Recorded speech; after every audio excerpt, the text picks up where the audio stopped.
Hello, this is the Stories Beside channel. I release videos every day for you. Subscribe and click the bell. Cindy walked through the garden in frustration. She didn't like the way the trees had weathered the last frost that had suddenly hit Waterloo a few days ago. The apple trees had bloomed profusely this year and had promised to produce a bumper crop if it hadn't been for the sudden drop in temperature. Jack. She finally saw her head orchardist. Something must be done. The trees are under severe stress.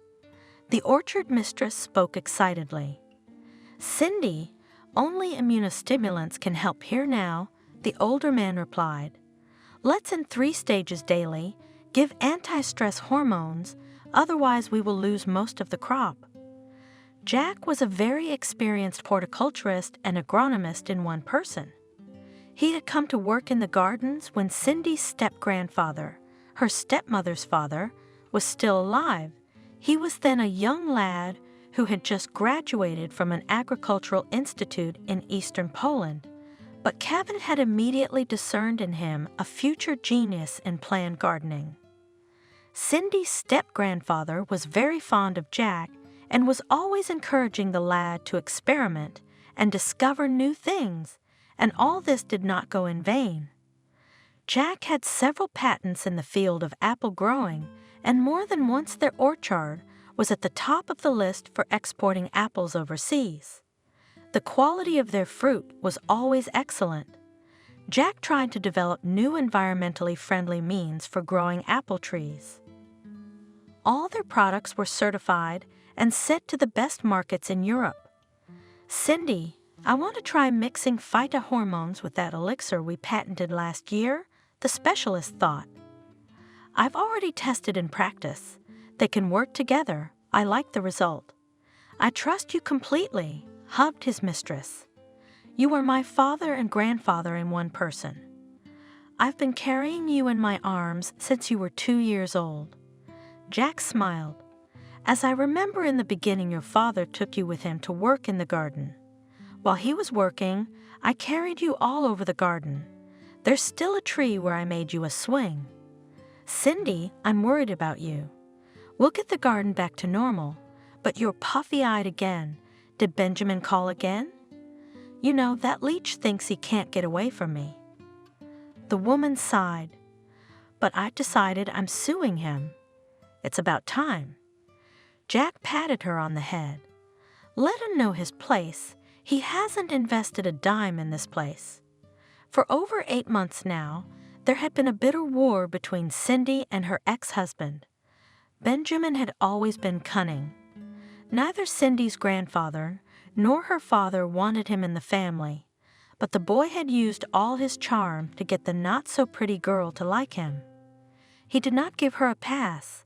Cindy, all the time spent in the garden with her father and stepmother, and time for guys, she did not have much time. Therefore, when the girl turned 25, she suffered from the lack of attention from guys. Benjamin appeared in her life, seemingly by accident. The young man got a job at the time of harvest. Just a few days later, he began to show interest in the stepdaughter of the mistress of the garden. At first, Cindy was in shock and did not know how to react to all this. But the guy showed such persistence that he just followed her around. Harry, Hannah said excitedly to her husband, I don't like this guy following Cindy around. You know that I love your daughter as if she were my own, but I can see that Benjamin is unreliable.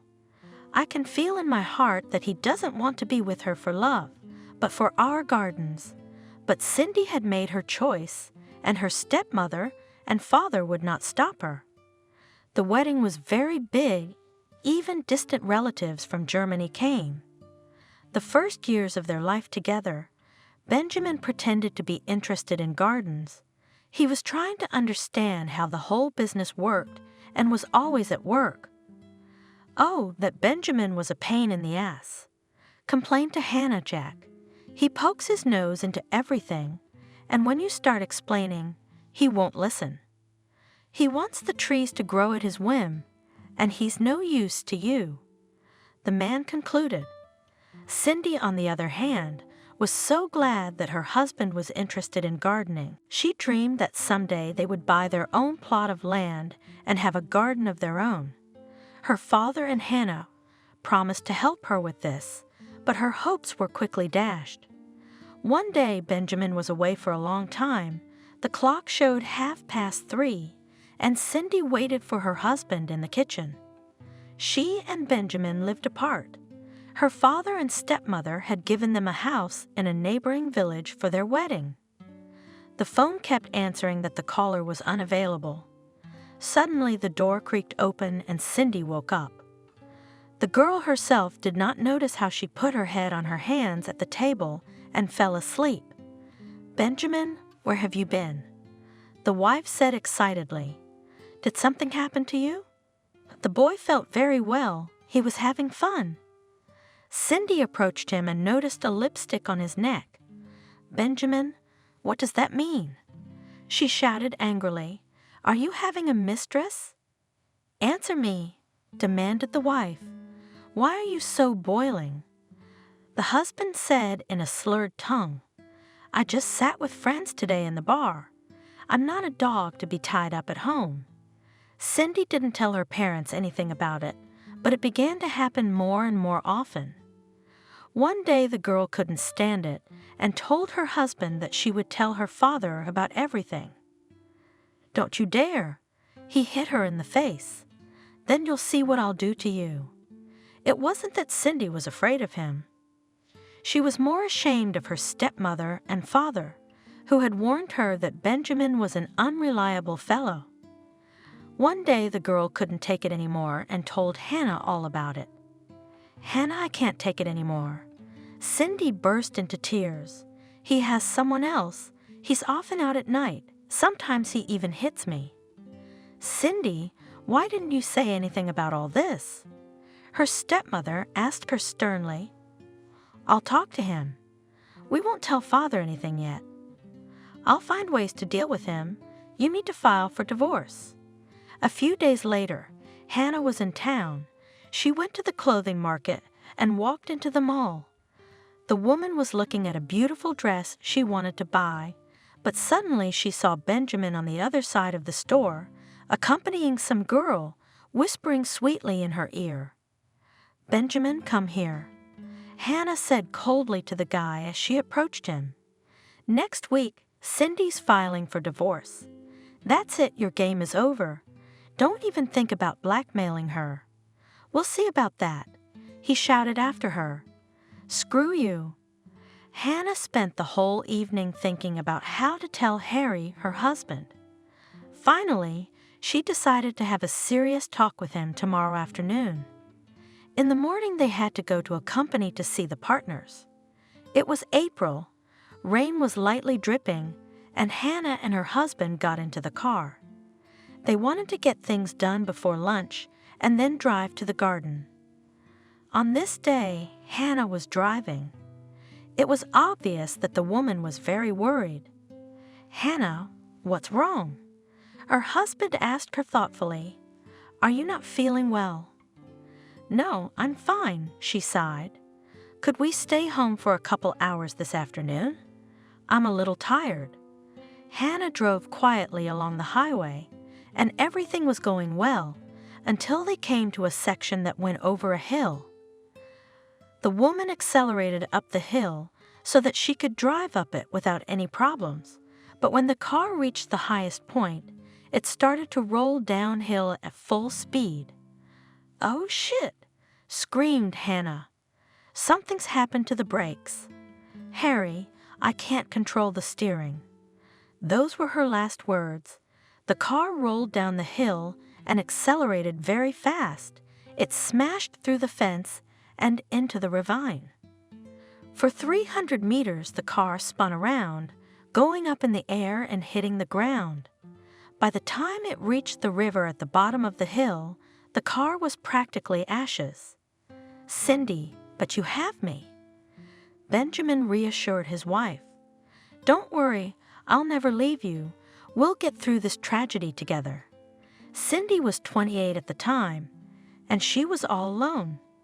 Apart from Benjamin, she really had no one, and Uncle Jack supported her as best he could. The girl had to come to her senses very quickly. A new season was beginning.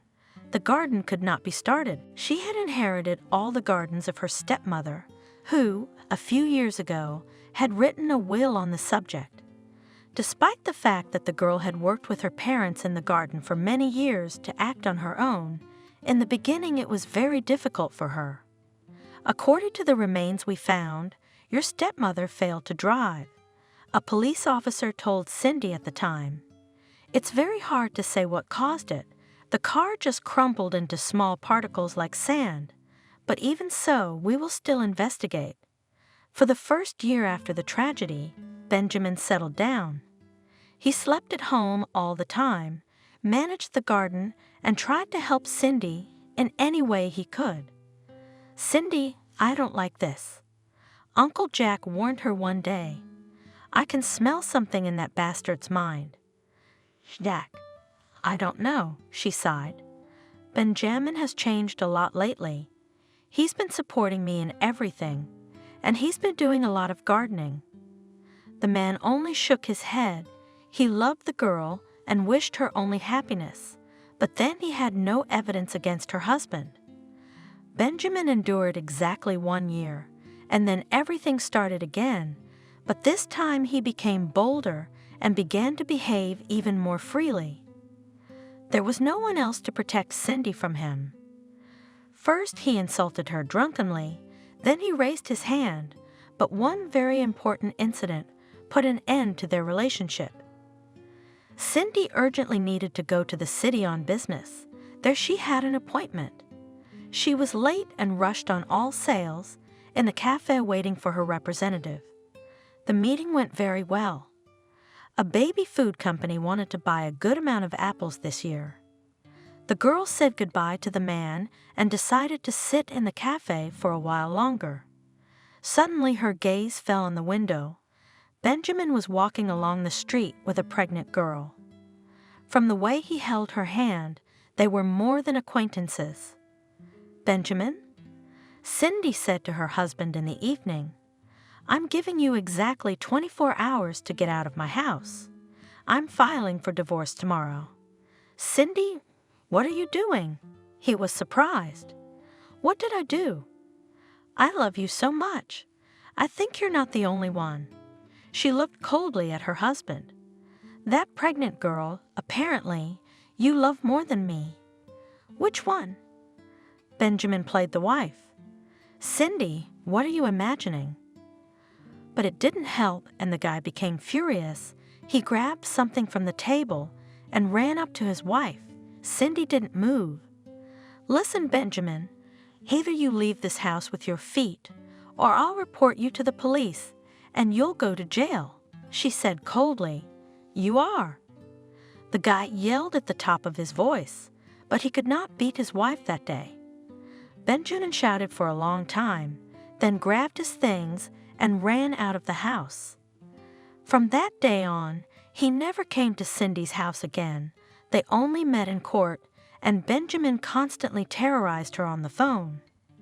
The woman and the head gardener strolled along the apple alleys. They were looking at which varieties had reacted most to the cold temperatures. That's what I thought. Gloucester was the hardest hit.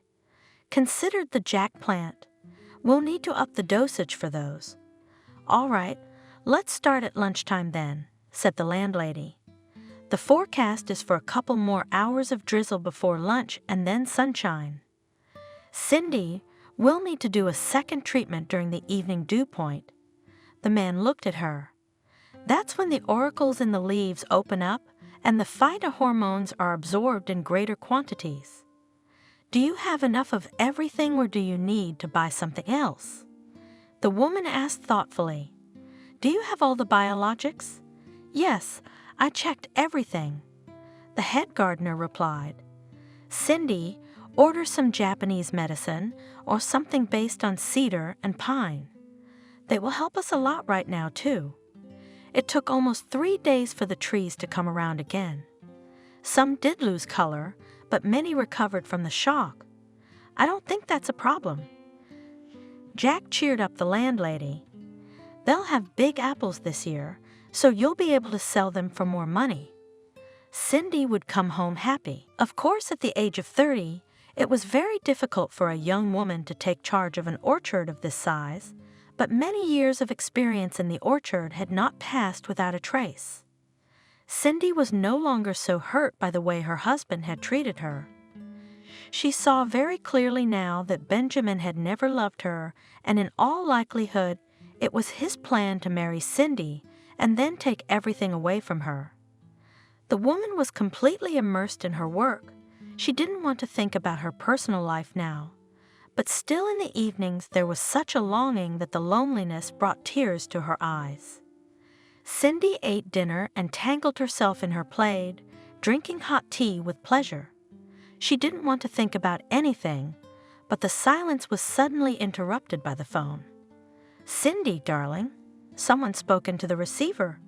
"Why won't you talk to me?" "Benjamin, don't even think about this nonsense." The woman replied coldly. "You'll wait till I report you to the police." "You can't do this to me." The man wouldn't stop. "You left me with nothing." "And what did you expect?" She laughed. "You can complain to the International Court. You won't get a dime from me." Last September, Cindy was finally able to divorce Benjamin. The court ruling left him with nothing.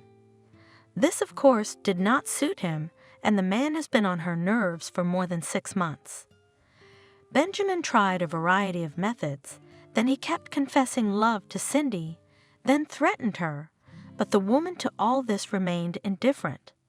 "Okay, you don't want to do it the easy way." He yelled into the phone. "So I'll meet you in court. This time I will succeed. Half of your business belongs to me." "Why not all of it?" The woman laughed. "Benjamin, if the law was on your side, you'd have gotten your share by now, but alas, you came into my house in your tattered underpants and you left in them. That's it, I'm not talking to you anymore." "Yeah, fuck you." The ex-husband scolded, but Cindy had already hung up, so Benjamin talked to himself for about 5 minutes. "I'm so sick of you." Cindy scolded aloud. "You never amounted to anything, but you always wanted to be king. Who will listen to you in court?" "You idiot. It's a good thing you're out of my life." The woman had already let Benjamin out of her life, so much that she even began to feel disgusted with him. She felt sorry for the lost time and effort, but as they say, we have to go through something in life, so she just accepted it. A couple more months went by, and the owner and her head gardener were convinced that their labors had not been wasted. "Cindy, look at these." Jack happily pointed to a load of beautiful apples. "They'll be perfect for July." "How grateful I am to you." The woman hugged him. "What would I do without you?" "Thank you for being here." "What's wrong, daughter?" He stroked her head. "I didn't do it alone. We all did it together. You know, Cindy, I've worked for you for so many years, but not your step-grandfather, not your stepmother, not your father, never hurt a single person. Matthew made that rule. No yelling at the workers. Everything was always resolved through polite conversation. I've never had a master like you, and your father, Harry, after he married Hannah, never raised his voice to anyone. He continued to work as a laborer for a long time." The man wept. Cindy hugged him even tighter. In essence, she had no one else in her family except Jack. Time passed quickly, and it was harvest time. The head gardener was very pleased with the result this year. Despite the April frost, the trees came to life very quickly and produced not only tasty, but also large fruits. Look at that! Jack couldn't get enough of them. They are all from 90 millimeters in diameter and more, in those boxes in general 12, 15 centimeters, and such beautiful fruits. Yes, especially those with a pink side, just beautiful. Rejoice together with the agronomist hostess. This year we actually have a very good harvest. It had been a busy time. The season had not given us a chance to rest. Cindy disappeared in her orchards until late at night, while the apple loading was going on. This year, the pears had also yielded well. Not so many, but a contract had already been signed for them. In general, the orchard was bustling. One Sunday evening, Cindy arrived home a little early. Her fatigue was wearing her down. In the morning, Benjamin called again, bidding for her. The woman, tired, sat down on the sofa, tried to put her thoughts in order. Suddenly her phone rang. Some unfamiliar number popped up. "Is it Cindy?" Someone asked in Italian. "Yes," a woman answered. "What do you want?" She had a strong accent. "My name is Matthew. I'm a lawyer." The man replied, "I'm sorry to bother you, but I really need your help." "A lawyer?" Cindy asked him again, "But I'm listening." "Is there some problem with the shipments to Italy?" She was surprised. "Supply problems?" The lawyer didn't understand. "I'm calling you on a personal matter. You see, your father had an older sister, Lucy, in Italy. I don't know if you've been in touch all this time or not, but she died a few years ago, leaving 2 children. They hired me to handle the estate. I'm sorry, but what does that have to do with me?" Cindy was surprised. "I have no claim to any of their property. It's not about you." Matthew tried to explain the situation. "You see, your father has a house in Italy. As far as I know, your father died. I'm sorry for your loss. Now your cousin and sister would like to ask you, if you don't want to inherit it, could you give it to them?" "My father's old house?" Cindy asked. "Yes, of course. I don't want it, so they can have it. Cindy, according to our laws, you will have to formally either inherit it yourself or renounce it." The man explained. "Otherwise, this house will just hang around like that. Could you come to Italy for a few days?" "Oh," the woman sighed. "I'm sorry, but now I cannot exactly. We have a season, and you can do it on the internet or through the mail?" "Unfortunately, no," replied the lawyer. "It will require your personal presence." "That would be a big problem for me." The woman said, "All right, give me some time, I'll think about it. I'll call you back on this number in a few days." Cindy was shocked by this news. First of all, her father had never told her that he had a sister. Secondly, the woman was not prepared for some sort of family connection in Italy. She considered herself a true American and didn't even want to, at least, look up anything about how her father had lived years ago. "Cindy, why don't we push this thing to the end of August?" Jack advised her. "It will be easier for me to handle it there, and you can go to Italy for a few days." "You know, I don't want to go there." She looked at him pleadingly. "I have enough problems with Benjamin here, and there will be relatives there who will probably want to keep in touch with me." "But you don't have to tell them you have gardens, do you?" The man looked at her. "Let them think you're starving. Harry was a good man, and the fact that he didn't tell you about your aunt was no accident. He had a good reason. He didn't talk about his past life at all, as you know. Maybe Hannah knew something about it. She was very fond of him." "You're probably right." Cindy agreed. "He had a reason for not telling me anything about Italy.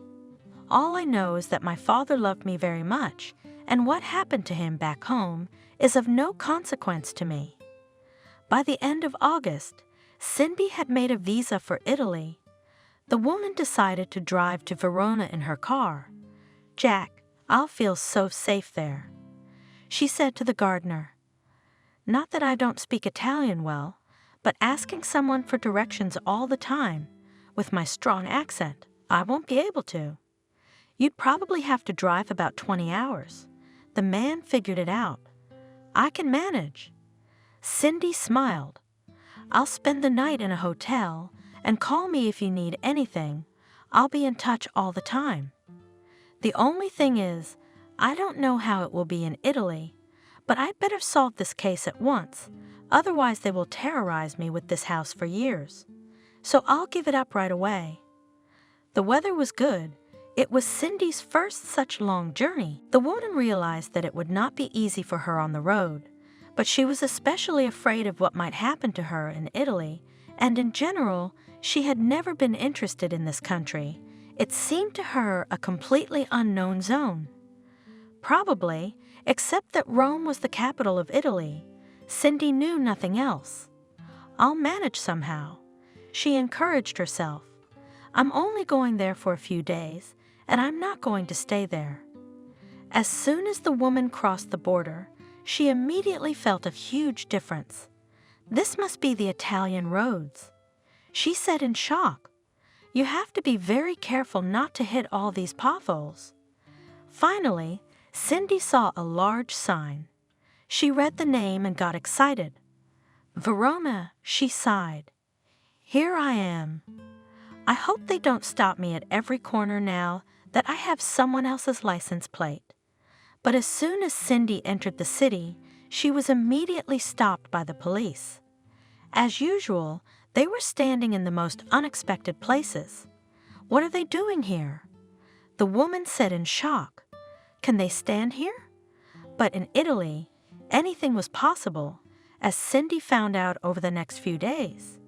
"Why did you come to us?" The police officer looked at the documents with interest. "I have business here," Cindy answered. "I was called here by your lawyer. We're dealing with an inheritance issue." She tried to explain. The man finished examining the documents, checked the visa, but Cindy still did not let go. Was there something else? She was surprised. "I have no problem with the documents." The man in uniform stared at her. The woman understood nothing. "Come on, leave her alone," whispered in his ear partner. "Or she may have some connections. We'll create problems for ourselves." The police officer hesitated for a while, but then handed the documents to her. "Welcome to Verona. May you succeed in all your endeavors." Cindy's lawyer told her to drive down Verona's main street. She needed to get to the main square, and he would be waiting for her there. The woman slowly followed the navigator towards her final destination. As soon as she parked, Matthew found her immediately. "Hello, Cindy." He extended his hand to her. "I'm Matthew Clark, the lawyer." "Hello, Matthew." The woman greeted him. "It's very nice to see you." They got into the lawyer's car and drove to the notary, where Cindy's relatives were supposed to be waiting for them. "Where are they?" The lawyer was nervous when he and Cindy had been waiting for half an hour. "I'll call them now." The man quickly pulled out his phone. It was obvious he was very worried. "Paul, where are you?" he asked dryly. "We are already waiting for you." "How come you haven't left yet?" "Let's hurry up. It's in your best interest." The lawyer hung up the phone and wiped the sweat from his face. They waited for almost 2 hours when finally, near the notary, a cab stopped and a man and a woman got out of it. Cindy immediately realized that they were drunk. "Shall we go?" Paul, who looked to be about 40 years old, said in a cheerful voice. "Because of you, we missed the appointed time. Now we have to wait again until the notary calls us." The lawyer said unhappily. "That's fine." The man replied in a slurred voice. "We'll talk to our sister then." He took Cindy by the arm and led her away, his breath so strong that the woman felt nauseous. "Well, sister," said the cousin, "it is not customary to offend our relatives. What do you want?" Cindy was surprised. "You're already getting a house as a present from me." "Well, a house is a house, but we need some money." He looked at her sternly. "We don't live rich abroad, so we should have a conscience." Cindy was shocked. She didn't even know what to say. She wanted to say everything to the drunkard's face, turn around and leave, when the door of the notary's office opened, and they were called. Cursing herself for having come here at all, the woman went to get a lawyer. By 1 o'clock tomorrow, everything will be ready. Finally, the notary said, and they left his office. Paul brazenly headed for his sister, but Matthew quickly shoved the woman into the car and shouted, "See you tomorrow." They drove off. What was that? Cindy said in shock, "He was demanding money from me. You'll have to forgive me." With guilt, the lawyer told her. "When I started this case, a man asked me for it. We met with him and your cousin a few times, and everything was going fine. But then they both went on a bender, and it was after I called you. I didn't really know what to do. Just realizing how our system works, you would have had a shake-up with the house from time to time anyway, since you paid for your father all the debts he had accumulated over time. There are no claims against you now. I hope tomorrow, when we finish all the business, I never see them again." The woman could not come to her senses. "No," he answered briefly, "and I hope never to meet them again. They turned out to be the truest of alkies. What business could there be with them?" Cindy sat in silence until they walked back to her car. The woman was so stunned by what had happened to her that she found it hard to believe it all. The next day, the lawyer and Cindy were waiting for the new owners of the house at the notary's office. The man and woman had not yet sobered up. They had probably been celebrating the case all night. Paul gave Cindy a displeased look. After about 20 minutes, all the documents were signed, and they all went outside together. The man headed decisively towards his cousin, but he was again blocked by the lawyer. "Well, Paul, how will you pay for the work?" he asked. The man was confused. He didn't think you would have to pay at all. "Why, do I owe you something?" He looked at Matthew defiantly. "Why would you?" "I did all the work from start to finish." The lawyer replied calmly, "You own the house, don't you?" "We are, which means I've done my job." "Fuck you." He cursed his Paul and, making the hand sign to his sister, quickly jumped into the car that was waiting for them. "Didn't they pay you for the work?" Cindy asked in horror. "Oh my God, how could that be?" "And we can do anything," Matthew said with annoyance in his voice. "You can't help people after that. I spent so much time and effort to help them. Well, God will judge them. Let's go." Cindy could not understand why these people could do that to a lawyer. "Matthew," she said when they got out of his car, "this is my case, too.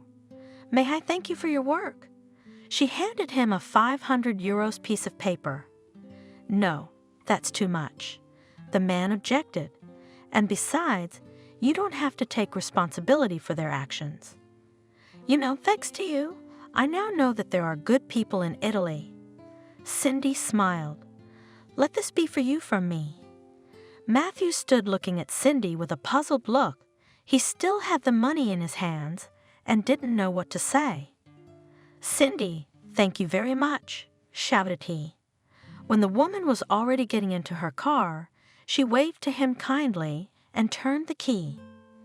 Cindy felt a great relief that all her business in Italy was now over. "Thank goodness for home," she said to herself. "I'll just stop by the hotel to pick up my things." Cindy tried to concentrate on the road, but she couldn't get what had happened to her out of her head. Her vacation in Italy had turned out to be so short, but so eventful, that the woman's head was boiling from it all. She was driving down the street where her hotel was located. A traffic light showed, and beyond it Cindy had to turn. The woman wanted to pass quickly, but the red light came on abruptly. She stood waiting for the light to turn green.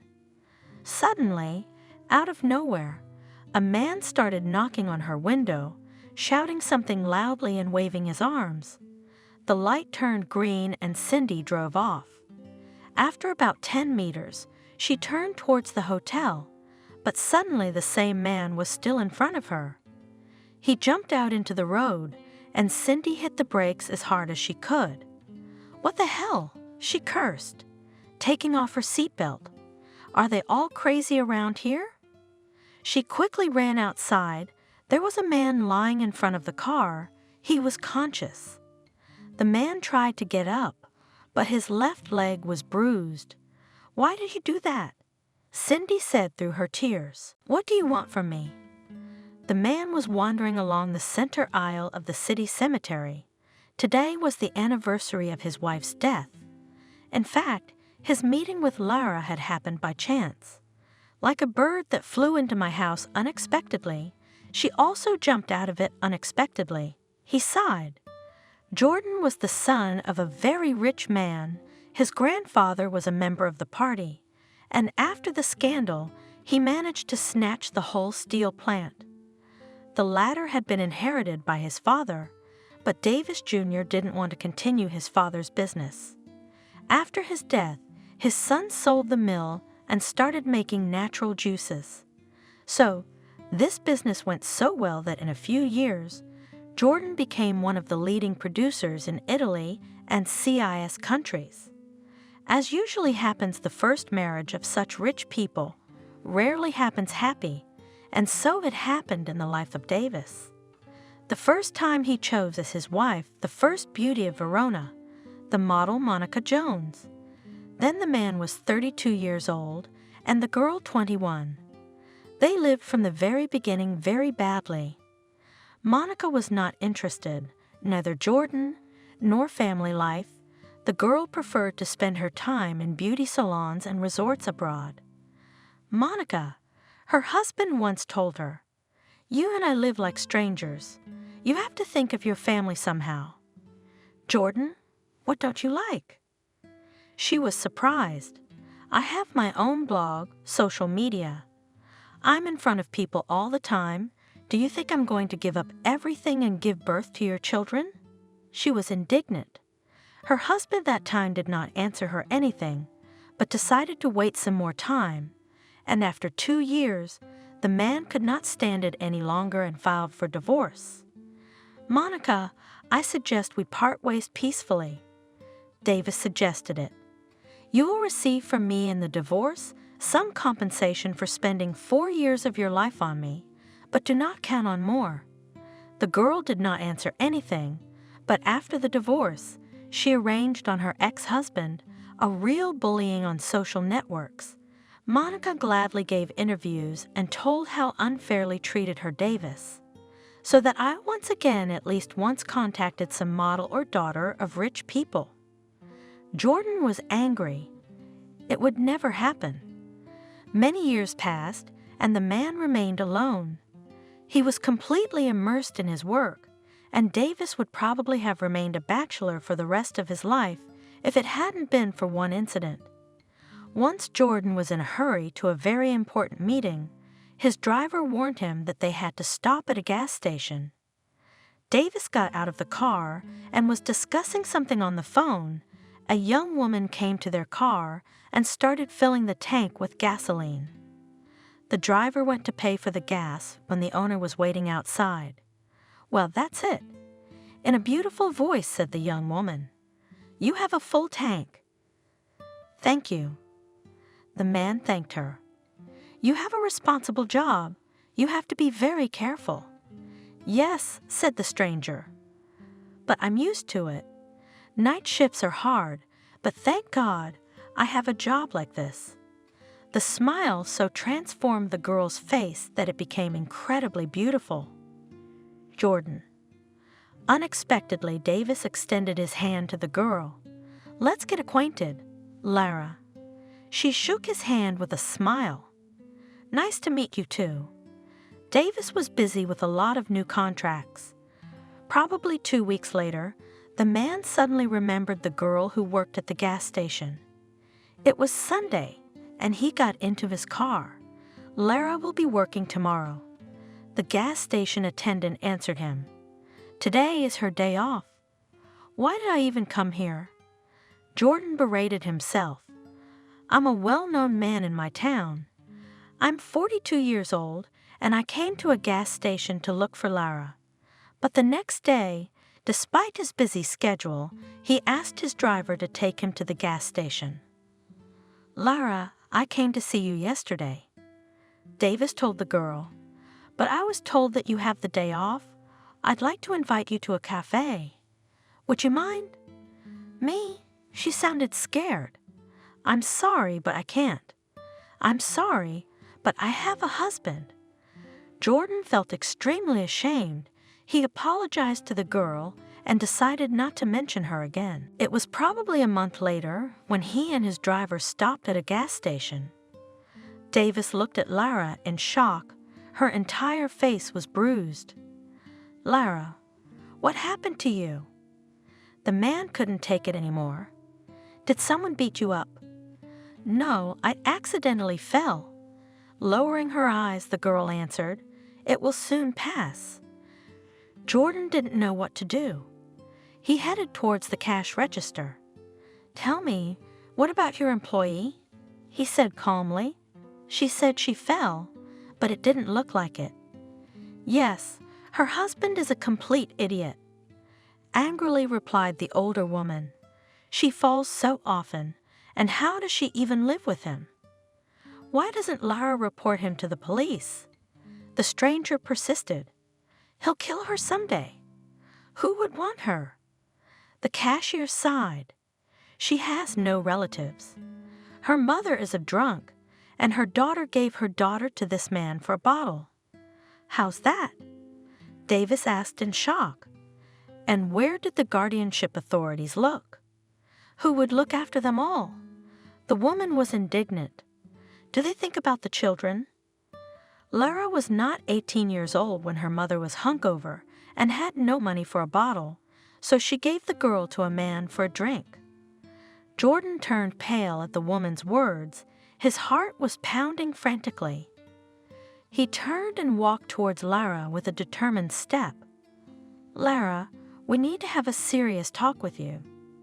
The man said sternly, "Yes, perhaps I have no right to interfere in your affairs, but still, who beat you?" "My husband." The girl burst into tears. "If you only knew how tired I am of all this." "Is he officially married to you?" Davis asked calmly. "Or is he just your roommate?" "I have nowhere else to live, so I live with him." The girl answered. "Many years ago my mother died. She burned down with our house. I was left alone. My mother gave me to Eric as a wife. So what time will you finish work today?" Jordan asked. "I'll send a man to pick you up. Do you have your papers with you?" "Yes," she answered quietly. "I'm sorry, I don't know you at all. I'm afraid of everything." Lara cried. "Don't be afraid," sighed the man.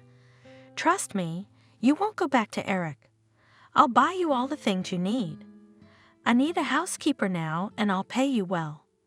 It was obvious that the girl was very afraid, but she decided to get into the car that came to pick her up in the evening. "This is where your room will be," showed the owner of the house. "I have asked that you bring all the necessary things and uniforms. This weekend, you'll be completely free. You can do whatever you want.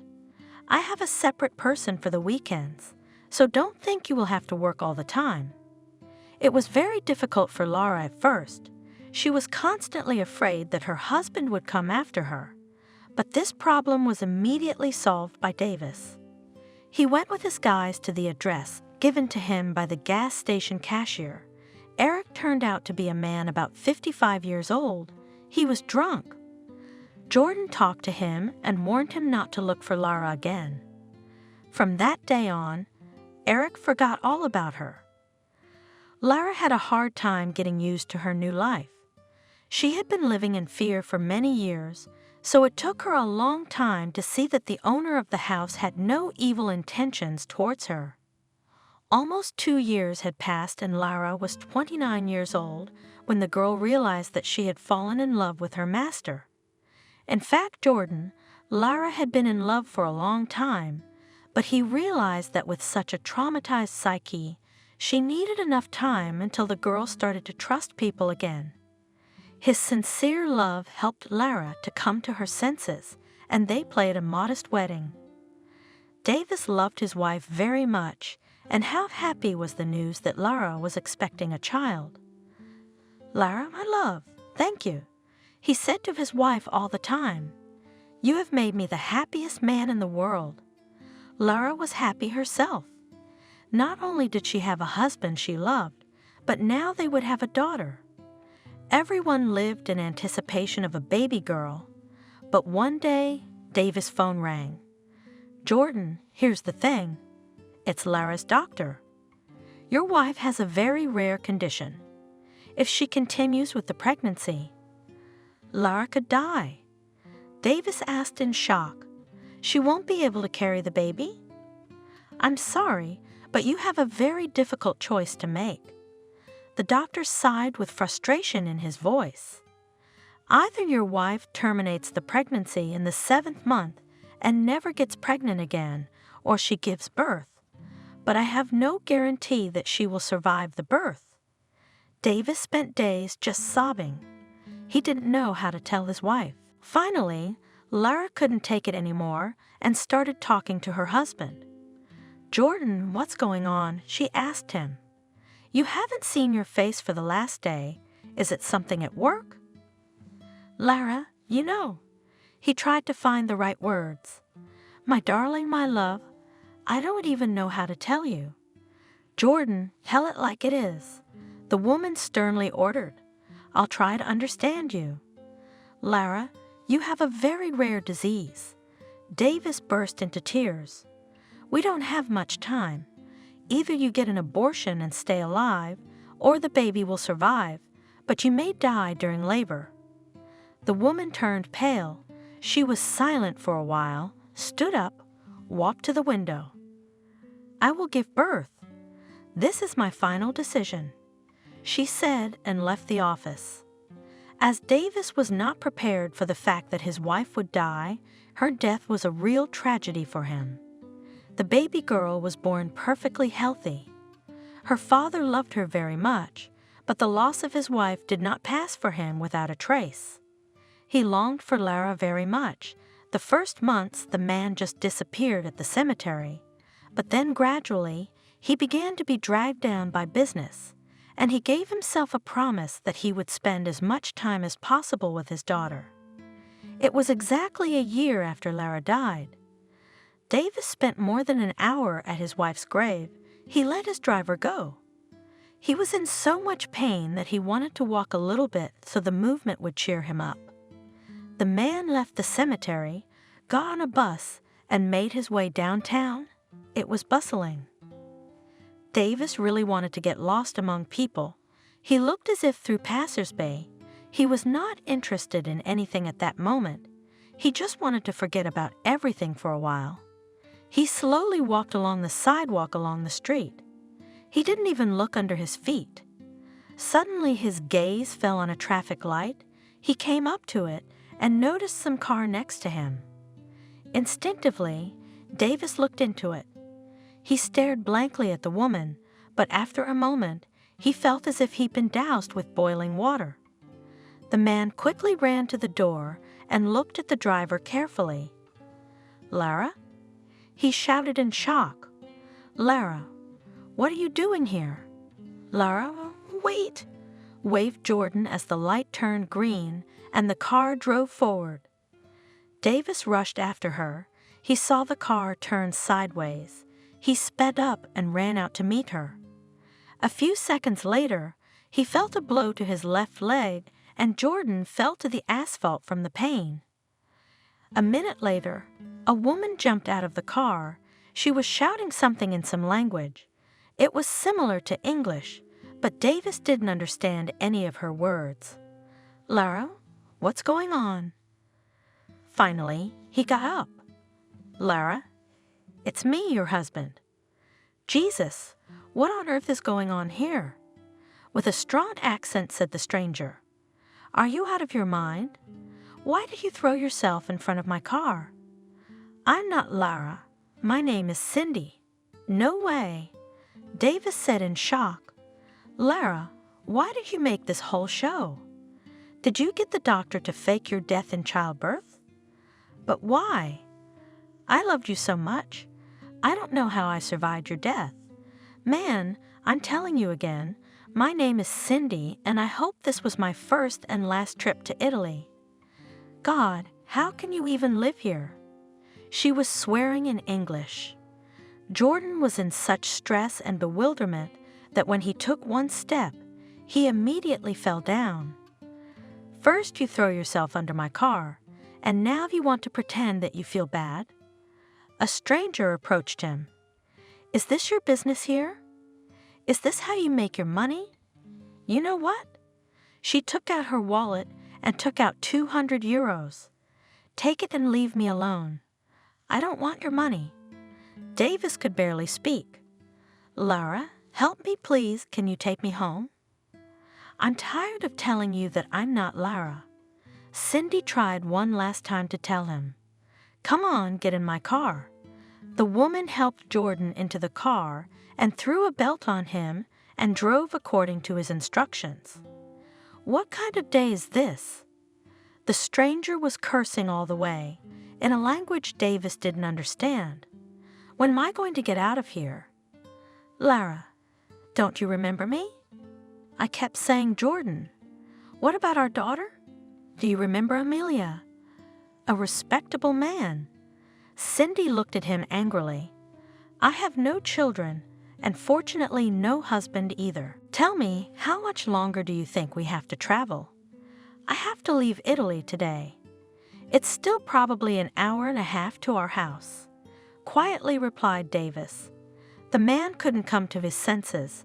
Everything was mixed up in his head. Oh shit! The stranger cursed. I'm going to be stuck here for another night. The driver and passenger were silent, each thinking about something else. Davis was thinking about how he could lure Lara into his house. The man was sure that when she saw their daughter, she wouldn't be able to play tricks on him anymore. The woman, however, lamented that she would have to spend another night in Italy. Lara, can I ask you a favor? Jordan looked at the woman. Let this be my last request. Please share dinner with me tonight, and then you can go wherever you want. Cindy looked at him in horror. It seemed to her that there was a catch to all of this at all. Maybe he organized for me to be kidnapped, she thought. And then for ransom, will Jack blackmail me? But when the woman drove up to the Davis house, she was very much surprised. Only someone with decent money could live here. Do you live here? The stranger asked in amazement. What a huge house. Yes. Jordan answered briefly. I beg you to help me into the house.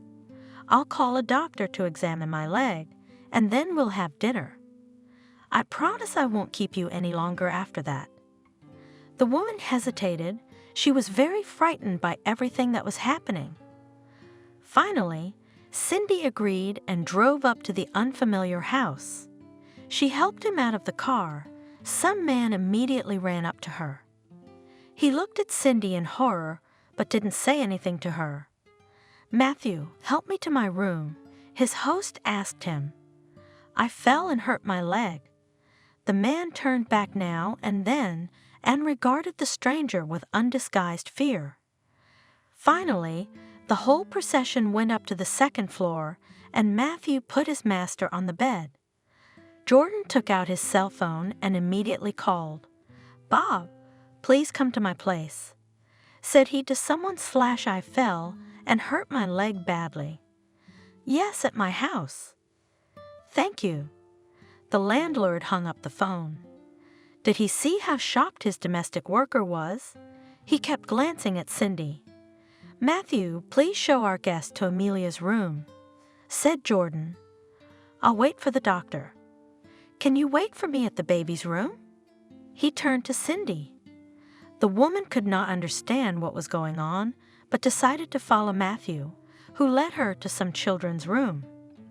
The man looked back at the woman and his face was pale. Cindy didn't really look where they were going.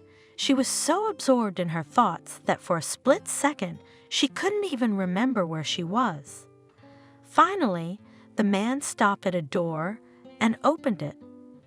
A young woman with a small child appeared on the threshold. It was clear from her pink blouse that she was holding a baby girl. The girl looked at her guest in horror and recoiled. Cindy first cast a general glance around the room, then looked intently at the child. No special emotion was evoked in her. The governess had moved away from the woman and was standing somewhere in the far corner. The woman walked around the room. It was in the traditional style for small children. Cindy was about to leave the room and go downstairs to the living room to wait for the master of the house there, when suddenly her gaze fell on the pictures. They adorned almost the entire wall, but at first they seemed to the woman to be just decorations. "Who is that?" she asked aloud. "Who is this woman?" She turned toward the governess. "It's Amelia's mother." In a trembling voice, the girl answered. Her name was Lara. Cindy stared intently at the face she saw in the photograph. After a few seconds, a chill ran down her spine. The woman jumped up. She dropped her bag from her hands in surprise. "Where is she?" Cindy struggled to speak. "Can I talk to her?" "No," the governess replied briefly. "Exactly a year ago, she died in childbirth." "God, I can't understand anything." Cindy said in shock in English, "This woman looks a lot like me. Maybe I'm imagining all this. I'm just very tired today. I'm stressed out from Italy." The woman began to look at the rest of the pictures. They showed the man who had thrown himself in front of her car today, a woman who looked like Cindy, and a little girl. Apparently, it was the baby the girl was now holding in her arms. There was a rustle of some sort, and the same man who had accompanied Cindy here appeared in the doorway. He eyed the guest with interest, but she was completely indifferent to everything. "Jordan asked you to come down to the dining room," he said quietly. Jordan interrupted the woman. "Who is that? Is this the owner of this house?" The man nodded his head to her, and she followed him the whole time, looking back at the pictures that hung on the wall. Cindy waited for the man for about half an hour. She heard some voices in the hallway, a familiar voice thanking someone, and heard a door slam shut. A few minutes later, the master of the house himself showed up in the dining room. "Well, that's all right." He smiled. "The doctor said it was just a bad bruise." "That woman in the pictures in the baby's room, is that your wife?" Cindy asked him. "Yes," he answered briefly. "Her name was Lara. Amelia is our long-awaited daughter. Didn't the sight of our little girl make your heart ache?" I burst into tears, Jordan. "I thought you couldn't resist meeting our daughter." "Lara, I love you. Can you understand that?" "Jordan," sighed the guest, "I can indeed confirm that I am very much like your wife, but I am not Lara. I have been living in America since I was 2 years old. This is the first time in my life that I've come to Italy on business, and I'll be honest with you, I'm in complete shock. I don't know how I can explain to you why I look like the woman I saw in the picture, but I can prove to you that my name is James Cindy. I'll call my lawyer. He can confirm it for you. I'm sorry to dash your hopes, but that's the way it is." The landlord looked at the woman with an uncomprehending stare. It was obvious that he refused to believe what Cindy was saying. He remained silent for a while, tears streaming down his cheeks. Suddenly his gaze cleared, and he looked at his guest carefully. "But there is no such resemblance in nature," the man said. "Yes, it may be so that people have some similarities, but to be so it is simply impossible. And this can only mean one thing. You are somehow connected with my wife." "That's out of the question." Cindy understood him. "At least according to the information I have no brothers or sisters. Are you sure about that?" Jordan looked at her intently. "What do you know about yourself?" "I mean before you came to America. As my father used to say, my mother died shortly before he moved. A woman started it. Naturally, I don't remember her. My father decided to radically change his life. Of course, he took a risk. I still do not understand how he decided to come to a foreign country with a small child. But I'll tell you the truth. My father said almost nothing about Italy. And I didn't take much interest in it myself. It turns out that your father, according to him, left Italy to earn money after his wife died. Davis reasoned. But for some reason he didn't tell you anything about it. Didn't your father want to come home? Suddenly the landlord asked. Never. The woman answered briefly. For as long as I can remember, it was out of the question. My father somehow persuaded my step-grandfather Matthew to take the first job from me. I grew up in gardens, you might say. While Dad worked, I rode in the arms, then the owner, then the head gardener, Uncle Jack, who always loved me. Grandpa was a strict man, but he treated my dad like a son. Dad always worked honestly, never drank or smoked. He was loved for his kindness and responsibility. Maybe that's why the garden owner's daughter Hannah fell in love with him. My stepmother was 10 years older than my dad, but that was never a barrier for them. I'd say they had a perfect relationship, and Hannah was always very good to me. I found in her not only maternal care, but also friendly love. Okay, Jordan thought with effort. If your father didn't like to reminisce about Italy, then there must have been something there that repulsed him. I'm sorry, I don't mean to offend you or your mother in any way, but it's strange that your father had no desire to visit her grave. Could it be that he didn't love her? It's hard for me to say, Cindy sighed. Perhaps he did. Once, when I was about 15, I wanted to talk to my father about it. Dad, I said, you could tell me about my mother. I miss her very much. He turned pale then. It was obvious he didn't know what to say. He paced back and forth nervously. Cindy. Finally, he said, your mother was a good person, but there is nothing more I can tell you, and I beg you never to ask me about it. It's all very strange, Davis concluded. It turns out that your father had some secret connected with Italy. What if your mother isn't dead? The man suddenly suggested. And an even bolder assumption. You were not hers alone. You had a twin sister. Perhaps more siblings. I don't know. Shocked, Cindy replied. This whole thing scares me so much, I'm starting to doubt everything. It's just that if it was really so, you could have close relatives in Italy, and she could be my wife. Jordan said in astonishment, I'm already dizzy from all this. The woman said tiredly, My God, I don't understand anything anymore. All right, I suggest you stay with me tonight. With a smile said the owner of the house, and tomorrow morning we'll be seen, and now let's have dinner, or I'll go crazy from excitement.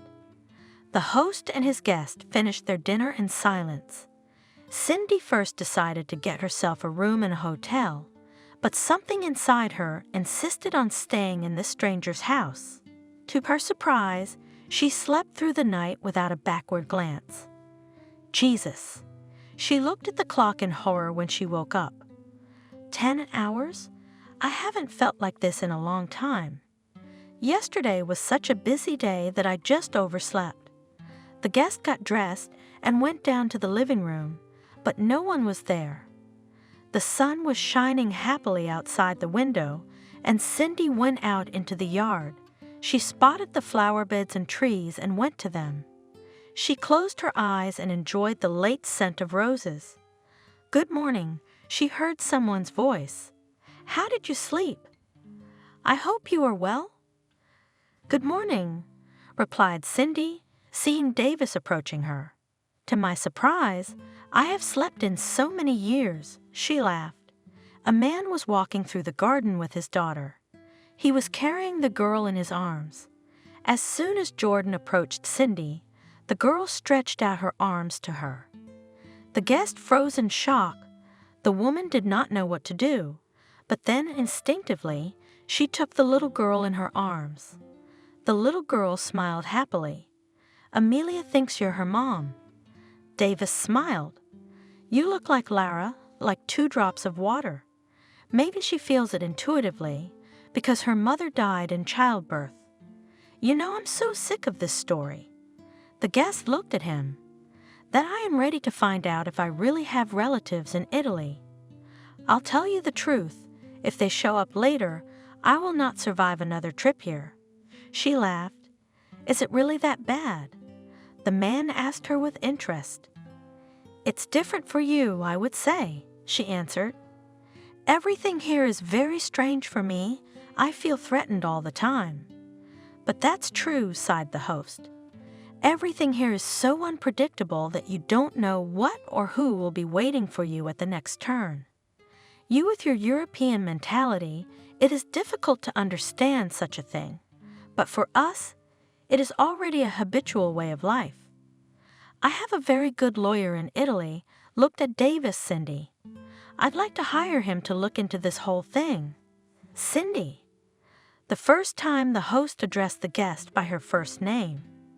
"Since I'm the one who started all this, let me pay for your lawyer." The woman looked at him in bewilderment. She thought that Italians are really unpredictable people. You just don't know what to expect from them. But she liked Davis's generosity very much. "Good," the woman replied and looked lovingly at the girl. She hugged her and laughed, looking into Cindy's eyes. "Amelia, let's leave Auntie alone." Took the child in his arms, Jordan. "Let Auntie walk around the garden. I'll be waiting for you in about 20 minutes for breakfast." The girl did not want to leave Cindy, and she began to cry. Now and then she turned back and held out her arms. "I am completely broken and out of sorts." Cindy said, "This whole thing will probably never end." The woman dialed Jack's number and warned him that she needed to stay in Italy for a few more days. Then dialed the number of the lawyer. "Matthew?" She said, "It's Cindy for you. Could we meet with you? Unfortunately, my story with Italy isn't over, and I'd like to hire you for a case." "Cindy?" the lawyer said in astonishment. "I thought you had already left." "Yes, I'm listening." Toward lunchtime, Matthew was already at the gates of the Davis house. The man was very nervous. He knew what kind of man he was. Working with people of this caliber was not only a matter of honor for him, but it promised to broaden his horizons considerably. "Good evening, Matthew." Cindy greeted the lawyer. "Do you know the owner of the house?" "Jordan Davis." The man extended his hand to the lawyer. "It's a pleasure to meet you, and I look forward to your help. Nice to meet you too." The man shook his hand. "I'm willing to do whatever I can for you." "That's good. Let's go into the living room and talk," Jordan suggested. The host led the guests into a spacious room where they could sit down comfortably and talk normally. Not to say that Davis' leg was already moving well, but after a few injections he could walk painlessly. The man walked over to the table and picked up some papers and pictures. "Cindy, may I begin?" Davis asked the woman. "And you'll tell your story later?" "So, you might say, exactly 1 year ago, my wife died in childbirth. It was no surprise to either of us. The attending physician, Lara, that was my wife's name. I was warned when she was 7 months pregnant that she had a very rare disease. The choice was difficult, either have an abortion and lose the baby forever, or my wife was more likely to die in childbirth. Lara chose the life of the baby. Yesterday, as I was returning from the cemetery, I saw my wife sitting behind the wheel of the car. Naturally, I started yelling at her. I ran towards her, and she ran me down a bit, so to speak. But what was my surprise when Lara started to deny everything? I asked her to take me home. Walking was really hurting me. I hoped that when my wife saw our daughter, she would take pity on us and finally confess everything. But it didn't happen, because it wasn't Laura standing in front of me, it was Cindy. I didn't want to believe it for a long time, but it finally dawned on me that I was talking to a completely different person. These are pictures of my wife. They do look exactly alike. The lawyer looked at Cindy and Lara. So now you want to know if there is any relation between them? Yes, replied the landlord briefly. Now I will tell you everything I know about my wife. I met Lara at the gas station where she worked. So one day I saw that her face was broken. As it turned out, she had an alcoholic husband, but that wasn't what confused me. I was shocked when I found out that Lara, the mother, had sold her daughter to some man for a bottle. A few days later, she drunkenly burned down her house and burned herself in it. Lara had nowhere to go, so she lived with her rapist husband, who was more than 25 years older than her. Or rather, officially, Eric wasn't her husband. He turned out to be her roommate. Then, when we were already married, Lara told me that at first her mother didn't drink, but she was always living with one man or another. The girl was always afraid of them all. She didn't have any good memories of her past life. Cindy was shocked. She had the impression that in Italy everyone drinks. The woman couldn't believe that such a thing was possible. Of course, in America, there were sometimes such stories, but they were not, as here, at every turn. Matthew? After a long pause, Davis said to Cindy, "You've been dealing with my father's old house. Surely you must know something about it. Could you tell us about it?" "Cindy," sighed the lawyer, "I don't think we'll have any trouble finding out, but right now I can tell you that your father had a half-sister, not a sibling. When I looked into your case, I discovered that Lucy was the daughter of your father's stepfather. So those people, Paul and Lisa, have nothing to do with you. I'll be honest with you, I was devious at the time, and it's my fault. You know, I have no regrets." The woman reassured him. "I don't really need this house, especially my father never wanted to come back here. I don't think he even thought about this house." "Okay, can you give me a few days, please? I need to do some paperwork," the lawyer asked. "I don't think there's any criminality involved, so this will all be easy to figure out. Just in case, I would advise you, Cindy, to do a DNA test with your daughter Jordan. It can immediately confirm or deny your relationship. Cindy, if you don't mind, we could do it tomorrow morning." The host suggested it. "I'll take a week off work. My guys can handle it without me." The lawyer asked a few more questions, gathered the information he needed, and left. Matthew refused to take money for the work, citing the fact that Cindy had already paid him for it, but Davis insisted that he would receive full compensation for the work done. What a stroke of luck! The lawyer rejoiced. "This American woman brought me such luck. Who would have thought that from the most mediocre lawyer without connections, I will work for Davis? He promised me so much money for the job that it would cover all my annual expenses." Matthew couldn't get over it. It was a rainy October day when a strange man appeared at the wicket gate. His voice was husky. The boy cast a glance at his hands, which were cupped. "I'm here to see Miranda," he said dryly. "Is that your mother?" "Call her for me," ordered the man and waved his hand at someone. A girl, a teenager of about 16 years old, appeared from somewhere. She walked up defiantly and raised her head. "Mom, there's someone there to see you." The son came into the house. There's a man and a girl. The boy, who was 10 years old at the time, watched with interest what was happening outside. The window in the kitchen was big, and through it he could see everything. At first his mother looked at the stranger with surprise. He was telling her something, waving his arms. Then she hugged him, and they all went into the house. "We will live at your place for now," the guest said.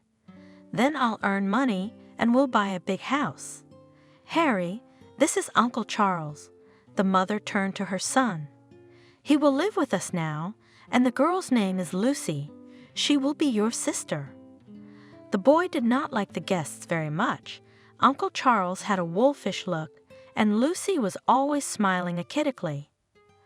Harry had lived with his mother for many years. He did not know his father. There was a rumor in the village that his mother had gone off with the farm director when he was 18. Of course, the boy saw some uncle coming to his mother's house, sometimes at night. As he grew older, he began to notice that these uncles changed, but what happened that day left an imprint on the child's entire life. From the very beginning, Lucy, Uncle Charles' daughter, began to set him up. She kept making up made-up stories. Uncle Charles scolded him at first, but one day he couldn't stand it and spanked the child with a belt, so much so that he couldn't sit down for a week. "Charles, why did you do that?" "I was arguing with Miranda's roommate. Harry's a good boy." "If he was a good boy, he wouldn't have done this to my daughter." He looked angrily at the woman, a devilish twinkle in his eye. As time passed, the beatings became more frequent. Lucy was devising more and more insidious plans. "Do you hear that?" Charles grabbed Miranda by the scruff of the neck. "Don't you realize who's boss?" That day, for the first time, Harry's mother got it in for him. From that moment on, Charles began to drink more and more, and he forced the boy's mother to drink. "Mom, why don't we run away from him?" One day the son suggested to his mother, "We'll hide and he won't find us." "Harry, what are you doing?" The drunken mother laughed. "He's my husband. I can't do without Charles." When Harry turned 16, he ran away from home. At first he hid in abandoned houses. Then he took a job as a shepherd for the season and lived in an abandoned house in a field. By the age of 18, he managed to raise some money, made himself a passport, and went to work in the city. A year later, he heard rumors that Charles had slaughtered his mother in a drunken outburst. He was locked up again. Lucy stayed at Harry's house. The guy decided to leave his past life behind once and for all, so he never even claimed his house or any other property. Harry was a hard worker. That's what the guy had decided for himself. The only thing that could help him get ahead was his hands. He had no education, of course. In town, he worked in a factory for a few years. Things began to go uphill. The guy was able to buy himself 5 kilometers from Verona housing. It was without special amenities, but his own. One spring, Harry was walking in the park after work. He was about 24 at the time. He was attracted by someone's voice. A girl was selling ice cream, and she was soliciting customers in a variety of ways. "The best ice cream in Verona," the girl shouted. "Before there's a line, come on over." "What kind of ice cream do you have?" the boy asked the perky saleswoman. "Plombard Eskimo?" "Whatever you want," she laughed. "Here you have Eskimo, and this is a very tasty strawberry cone. There is also with condensed milk and chocolate filling." "Wow," Harry smiled. "You've stumped me. I don't even know what to choose, so let's go with your flavor." "Banana ice cream with chocolate chunks, then." She gave the ice cream to the customer. "It's delicious." "Sorry, but at this price, you can't eat it every day." The customer sighed. "What do you want?" "What's cheap now?" With annoyance in her voice, she replied, "I have such a salary at this job that I can barely make ends meet. And here, if you're from the village and have no education, you can't get anywhere else." "Where are you from?" Harry asked her with interest. "I'm from Verona, and I'm from Cremona." The sales girl replied, "Susan." She extended her hand to the guy. The young people talked, but then, as luck would have it, a crowd of people gathered for ice cream, and Harry said goodbye to Susan and left. The next time they met was about 2 weeks later. Harry approached the girl. "How are you doing? How's work?" he asked. "Can I buy you an ice cream?" he suddenly offered. "I don't mind." The sales girl was happy. "Then I'll have my favorite banana ice cream and you. And today, I want to try the one with chocolate filling." The customer chose one. The young people were happy, eating ice cream and cheerfully discussing some business. Word of mouth, and Harry invited Susan for a weekend in a cafe. The girl was embarrassed at first, but then agreed. A couple weeks later, the guy asked her out. They didn't have a wedding. Harry and Susan just signed and began to live in his small house. There was one room and a kitchen and a toilet outside. You could probably get 200 or 300 acres of weeds out of the ground for a vegetable garden. "Susan, it's all right. We'll earn a little money and buy ourselves a nice house," Harry told his wife, and for the first few years everything was fine. But as time went on, Susan got tired of working as a saleswoman and was attracted to city life. "Harry, how can I walk around town in this?" The girl was indignant, looking at herself in the mirror. "It should have been in a landfill a long time ago." "Susan, be patient," her husband soothed her. "In a year, we will buy a new house, and there you can choose any clothes you want."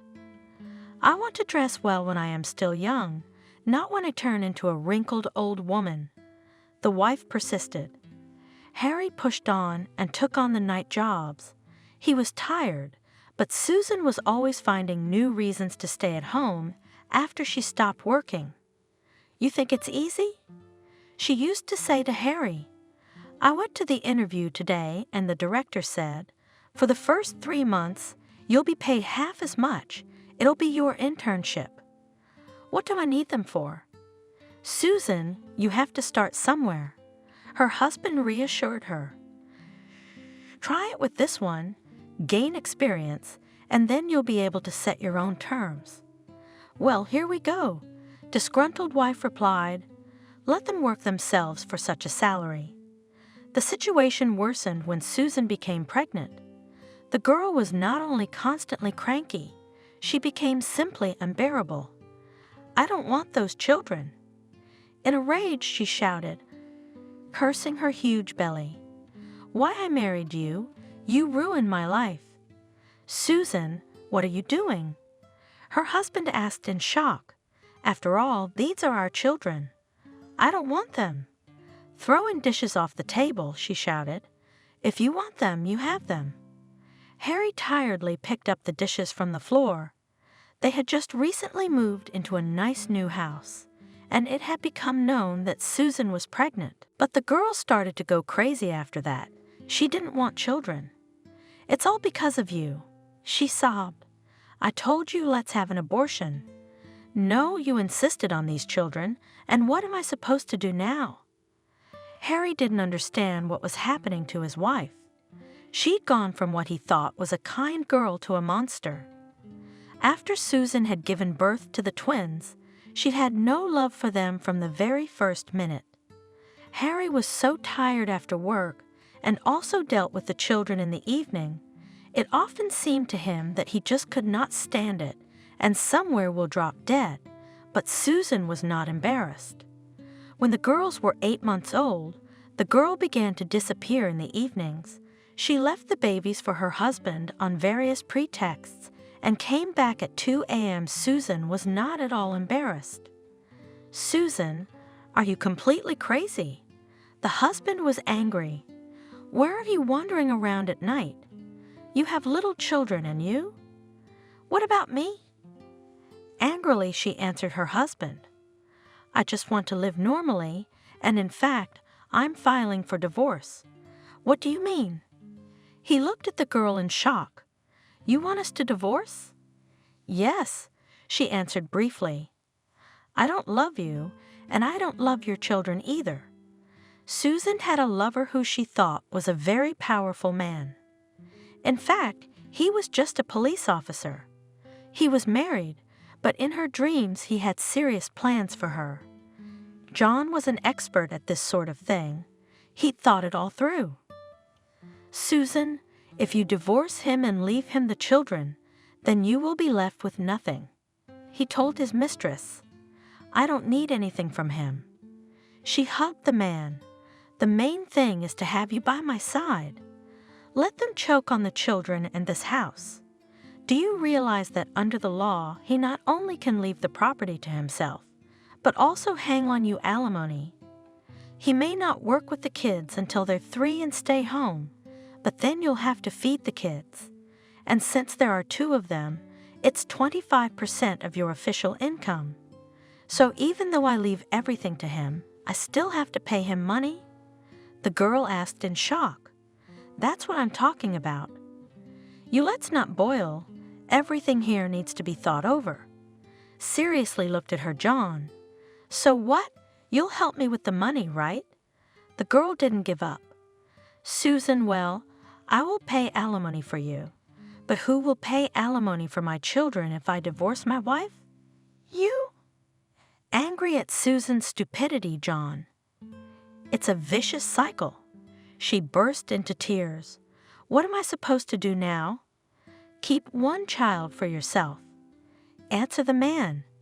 If anything, I'll cover for you, so you'll get the house. That way he can't file for child support or take your house away from you. If he makes a move, I'll talk to him." Harry did make a move, and John had a serious talk with him. "Look, I've got a fake case to pin on you, but this way it's a piece of cake," he told him. "So take your daughter and get the hell out of here." Harry did not know what to do. He had already accepted that he would not live with his wife, but where to go with a small child, the man could not even guess. Besides, he understood that Susan did not like his children, so he wanted to take the second child for himself. "Harry, you're a good guy." His boss once told him when he was going through divorce proceedings. "But my advice to you, get out of here. They won't let you live." "Lion, where am I going?" Through tears said the guy. "I have nothing. I lost everything. All the money I earned, I invested in a new house, and now they took it away from me. And I'm afraid for my second daughter. I don't want Susan to put her in an orphanage. She hates Lara. Listen, my nephew just went to America to pick apples. I'll give him a call and ask him about it." The gov suggested it. "Maybe there's more people needed over there." "What about Cindy?" The boy asked excitedly. "Where am I going to put my daughter?" "I'll never leave her." "You'll go with your daughter, and there you'll ask the owners, explain everything to them." "Are they not human or what?" Liam suggested. A day later, the man called Harry. His nephew agreed to help.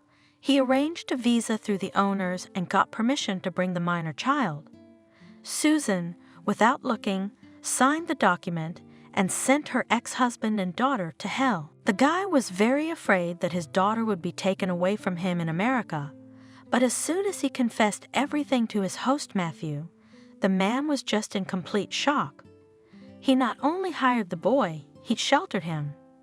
The girl was loved by everyone. A few years later, Hannah, the daughter of the owner, confessed to Harry in love. The woman was much older than him, but she felt a sincere warmth for him. Matthew, her father, was fine with this, and Harry became a full member of their family. Before he married Hannah, he had warned the woman that he wanted to take his second daughter to America as well. Hannah agreed to this. Moreover, she and her husband beat back numerous thresholds, but the girl was never allowed out of Italy. She had a mother, who at that time worked and provided for her child. Also, Susan had a house. Italy did not allow the child to be taken from the mother in favor of the father. "Harry, love, we did the best we could.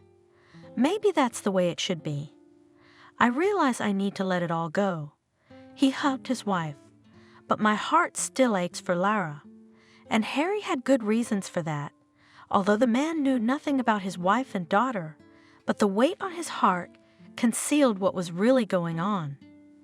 Not 2 years later, Susan was abandoned by her policeman. Of course, John was not going to marry her. The girl was left alone with a small child in her arms. Her hatred for her ex-husband and her daughter only intensified. "It's all because of you." Susan threw everything she could get her hands on. "You ruined my whole life," she shouted to someone in the distance. "If it weren't for you, I'd be happy now, and I wouldn't have to feed your child." But Susan was afraid to give her daughter to an orphanage. The girl thought that then her house could be taken away from her, and she was not going to return to her village.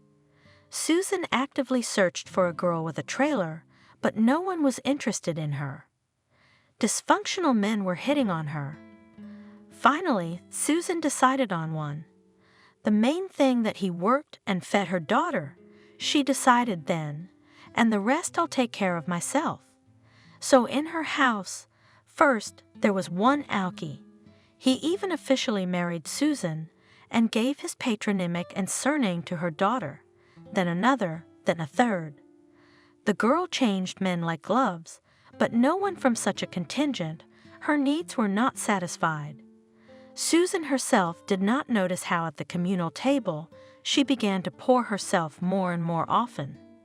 At first it was innocent fun, but the woman did not even notice the moment she crossed the boundary and began to look for drinking companions.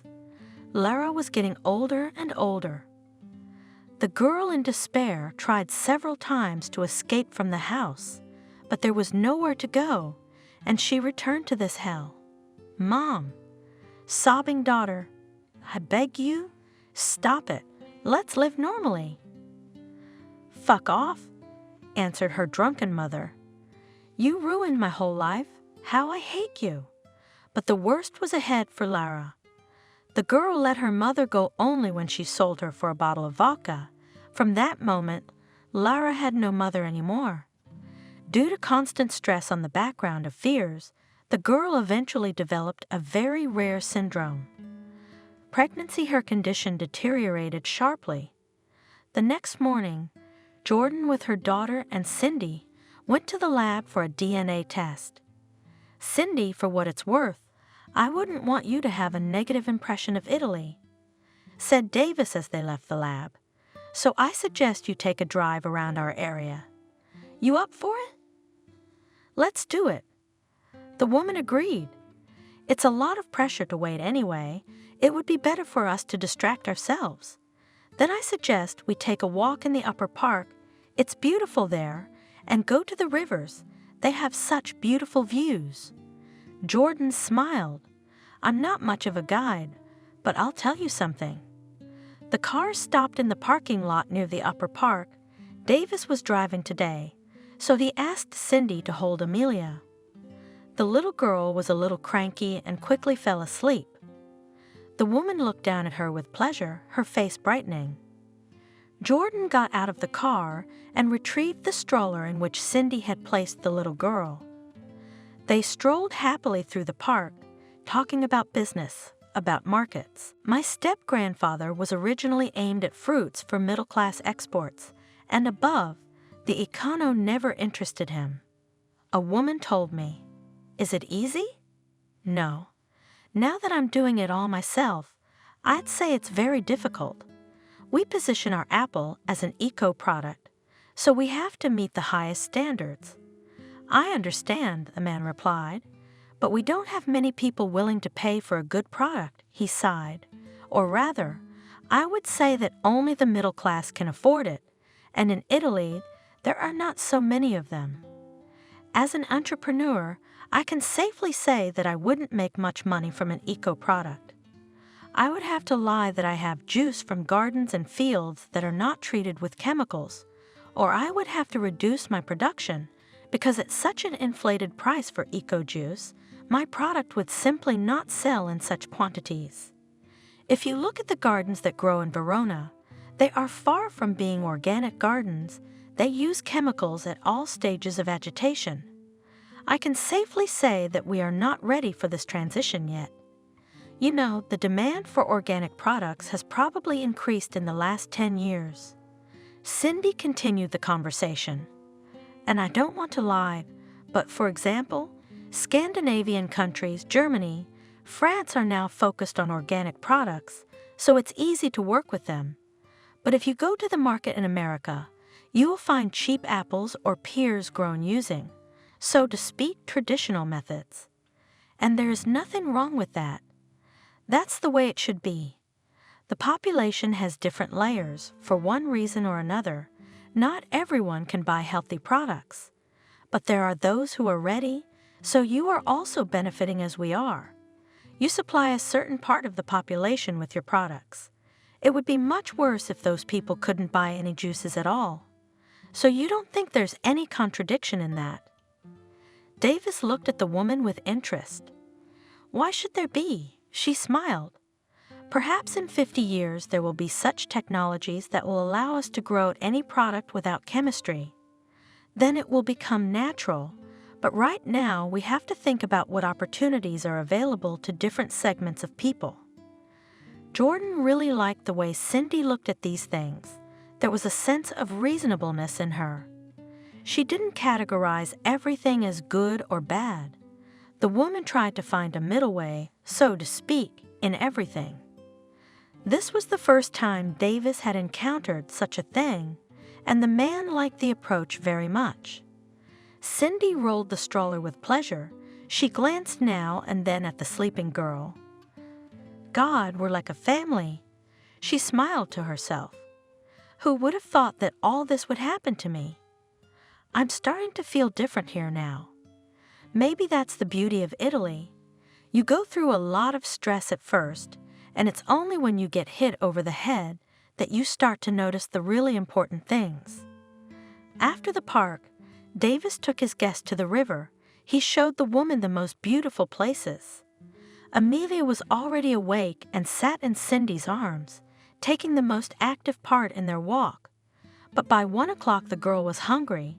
She was no longer satisfied with what her father had taken for her. Well, Amelia, let's go home. Stroke the child on the head, father. We need to feed you properly, and we're hungry too. Right, Cindy? The woman nodded her head and smiled. The tension inside her was easing. Cindy was feeling better, and the baby was taking up almost all of her attention. The woman didn't even want to let her out of her arms. God, I must be out of my mind, she thought to herself.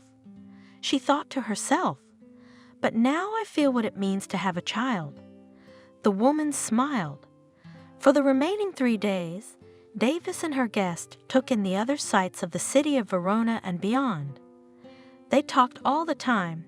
There seemed to be no topic that the man and woman could not discuss. Cindy felt very at ease with this man. It was as if Davis and his young daughter had become an integral part of her life. Who would have thought it would happen like this?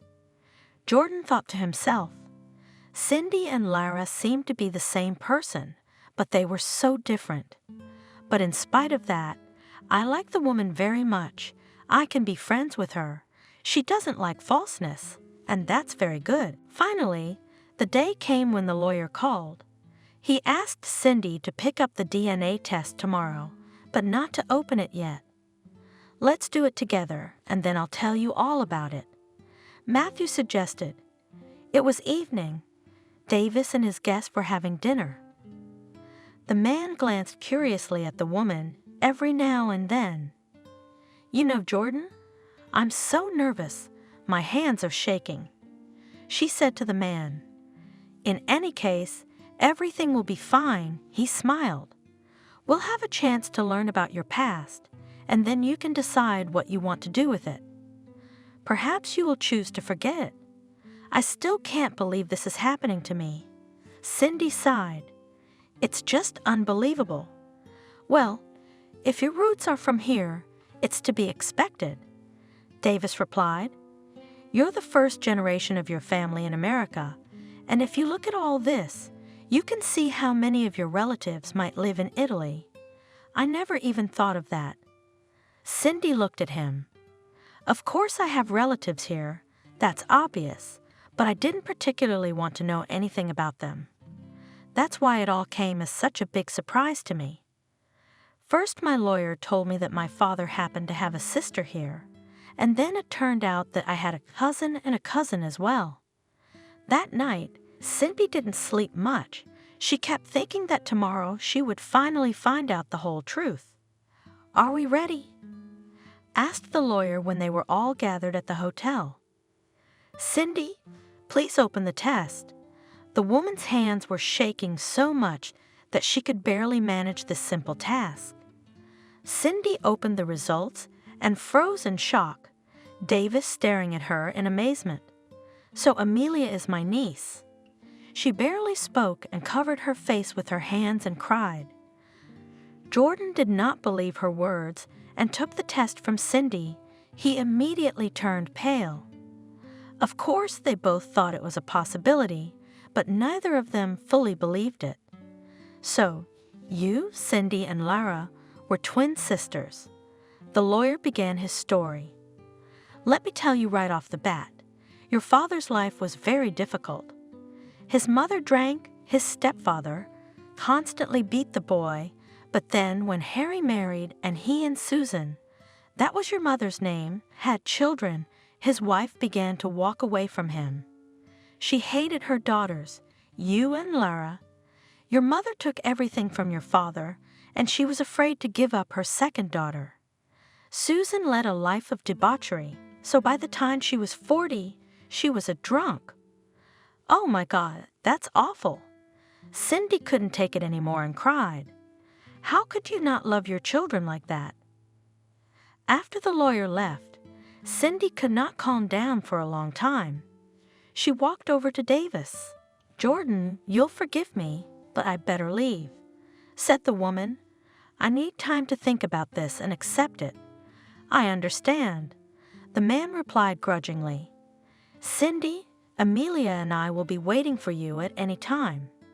He hugged her goodbye. "Jack, where are you?" shouted Cindy, walking from one apple alley to another. "Did you go to the old swing?" The woman saw an elderly man with a little girl in his arms. He was gently placing her on a makeshift swing.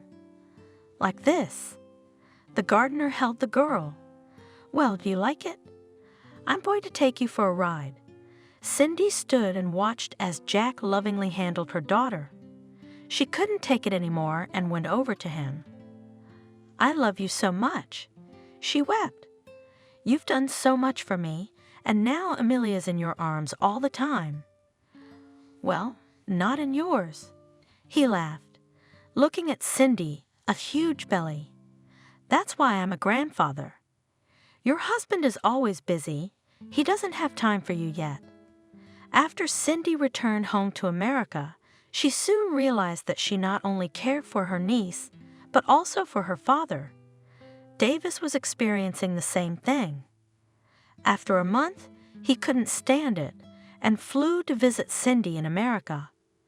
Jack took an immediate liking to the man. After another 3 months, Jordan and Cindy married. The man immediately decided that he had already tried to make things happen in his niche in Italy, but new opportunities were opening up for him in America. He sold his factory in Verona and opened a high-end juice factory, not far from Cindy's gardens. So now they were the largest exporters, not only of apples, but also of all-natural eco-juice. Despite the fact that the man initially had difficulties with language, he quickly got along with people, and the workers loved him for it. "He looks a bit like our old owner Matthew," they whispered, "only he's much easier to work with." A year and a half later, to their surprise, Cindy got pregnant and Jordan was over the moon. But when the doctor told them that the couple would have twins, 2 boys, the parents almost went crazy with joy. "It's okay, Cindy, be patient." Jack hugged his favorite. "Soon your boys will come, the real hares, so I will carry them in my arms and ride on this swing." The woman kissed her daughter and slowly walked to the beginning of the orchard. She stopped at a single apple tree, the trees now abundant with purpose. Cindy closed her eyes and enjoyed their sweet fragrance. What a pity Daddy didn't live to see these days, ran through her mind. If he had been alive, though, I wouldn't have had to go to Italy. I wouldn't have met Jordan and Amelia. Perhaps my dad gave me the best gift I've ever gotten in my life, so I am very grateful to him and to Italy. The woman noticed multicolored ribbons developing in the distance. Cindy stroked her large belly and slowly headed for the exit. Before getting into her car, she looked at her garden once more. "How much do I love you?" she pronounced, looking at the trees. "If there were no you, there would be no me. You created the Cindy I know." Subscribe and click the bell. Daria circled the spoon around the plate. For about 5 minutes, Anthony patiently watched his daughter. But even her strong nerves eventually gave way. "Daria, what fly bit you this morning?" The girl rolled her eyes theatrically. "Dad, there's no fly in our house that can stand it. They all die of boredom on the fly." Anthony carefully pushed the empty plate away. "Watch her tongue. It's out of control lately, and you sound like a street junkie. I don't like it." The man paced the long tables, casting meaningful glances at the 12-year-old provocateur, without so much as twitching an eyebrow. After waiting a few seconds, he said defiantly, "I love this crypt-like house. I'm also sick of this mess. How many times have I asked you to tell Kathy to cook something else?" The housekeeper stood mute beside her master. After the girl's words, she shuddered as if electrical wires had been connected to her. Anthony stood up abruptly. "Daria, as long as you live in this house, you will eat and drink what they give you. You're not old enough. You're not old enough to change things." "Understood." Daria looked at her father and muttered, "Understood." An oppressive silence hung over the dining room. The girl became defiantly apprehensive. She ate her porridge, but in her mind she was calculating how long it would take her father to travel the distance from one end, from the table to the other. The results of the mathematical calculations were disappointing, and Daria decided not to be angry anymore. Noticing that his daughter had relented, Anthony sat back down. "Kathy, you can pour the coffee." The housekeeper hurried to the kitchen and returned immediately with a tray. Also speechless, she placed a cup with a steaming beverage and a miniature creamer in front of him. "And coffee for me." Daria's voice sounded already indulgent. The man's pulse trembled, but he didn't fall for his daughter's ploy and said sternly, "Kathy will prepare the cocoa when you've had your porridge. Caffeine is bad for you at your age, and by the way, you should despise this porridge so much. Even the royal family traditionally serves this dish in the morning." Daria snorts at Dad. Anyone would think he had breakfast at Buckingham Palace. The man's heavy masculine fist lands on the natural oak tabletop. "Daria, what's with the language? I don't understand your intolerable behavior. Will you be punished today?" Anthony turned to the housekeeper. "Kathy, make sure this young lady doesn't run off anywhere." The housekeeper went back out of the country and looked at the master in a servile manner. "All right, I'm watching. Let's give her a good thrashing today. I think a strict regimen will do my daughter good. She's getting a bit temperamental." Anthony came out of the huge dining room, and soon his energetic footsteps echoed ominously throughout the house. Daria wanted to burst into tears, but struggled to hold back the tears. "What is it like for you to carry?" "Kathy," she bowed in a curtsy. Her whole appearance spoke of being ready to carry out any order, and this irritated the teenager more than anything else. The girl stood up and kicked a chair with her foot. "I don't want anything else. And stay out of my way. Leave me alone." Daria didn't hold back after all. Tears burst the dam of patience. She ran to the second floor to lock herself in her room. Executive Kathy tried to catch up with her. "Daria, wait. You know your father doesn't like to be contradicted, right? If I don't follow his instructions, he'll fire me." The girl stopped in front of her room and raised her hands, imitating the fanfare. She acted in triumph. "Then it will be the happiest day of my life. Kathy, you bore me to tears. How's the oatmeal? It's as bland as you are." The door slammed in Kathy's face, and soon the sounds of music came from the landlord's daughter's room. Kathy jiggled the doorknob and faintly audibly let out a small snake, just like her late mother. Kathy worked as a housekeeper at Anthony's house. For almost 10 years, her teaching career didn't take off right away. After graduating from college, she got a job in an elite gymnasium, where in her first month of work, the young teacher had a conflict with the students of the class. She was only 22 years old at the time, and the student, whose last name she could not remember, was only 16. The boy was insolent to the point of indignation, and he turned every lesson into an enthusiastic spectacle. Kathy tolerated the young bullies, hoping that they would soon tire of this kind of entertainment. But the boy could not calm down. One day he went to the extreme, and when the teacher invited him to the blackboard, the boy gritted his teeth in her arms, saying, "Honey, let me give my lesson. I assure you, you'll love it." The class burst into hysterical laughter, and the young teacher burned with embarrassment. The defensive reaction worked spontaneously, and as soon as he freed himself from the embrace of the weeds, he gave her a resounding slap.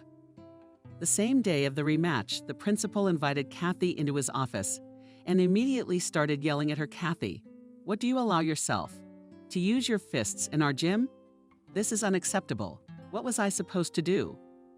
This young scumbag started using her hands in front of the entire class.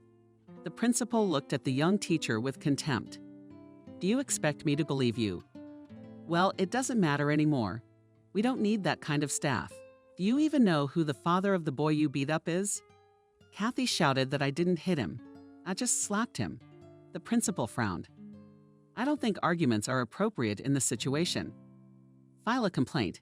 Kathy had no choice, so she wrote a statement in her office. The graduate of a prestigious university, who was interning in the UK, hoped to get a job quickly. For 3 months, she went to schools, nurseries, and other institutions where her skills could be useful. But everywhere she was turned down. Desperate to find work, she made an appointment with the mayor. When the aide asked her why she was visiting the mayor, she lied. "I love our city very much, but it is not up to par with the regional centers in many respects." The mayor's aide didn't even hear the end of it, and he is right. "I would like more comfort and cleanliness." Kathy was pleased, but she noticed. "And that is easily accomplished by involving the youth." "That's a great idea. I think our mayor will appreciate your initiative, but the problem is that he's on vacation, so I'll refer you to the deputy mayor." But as soon as the visitor entered the official's office, her courage instantly vanished. The girl burst into tears. Anthony didn't understand what was wrong with her. "Calm down, and tell me what was the problem you were trembling about," stammered Kathy. "Please help me a little more, and I will simply starve to death because I have no means of subsistence." The deputy mayor shrugged her shoulders in confusion. "Young lady, don't talk nonsense. There are many vacancies in our city." "What are your studies, Kathy?" She took her documents out of her purse. The official opened the diploma, then the workbook, and smiled. "Yes, you have, to put it bluntly, an impressive record. Only 1 month. Tell me why you left the gym." "Kathy, did you tell this man everything in confidence?" Anthony wrote something in his diary and told her to come back the next day. Kathy showed up at the reception desk at the town hall at the appointed time, but Anthony told her not to.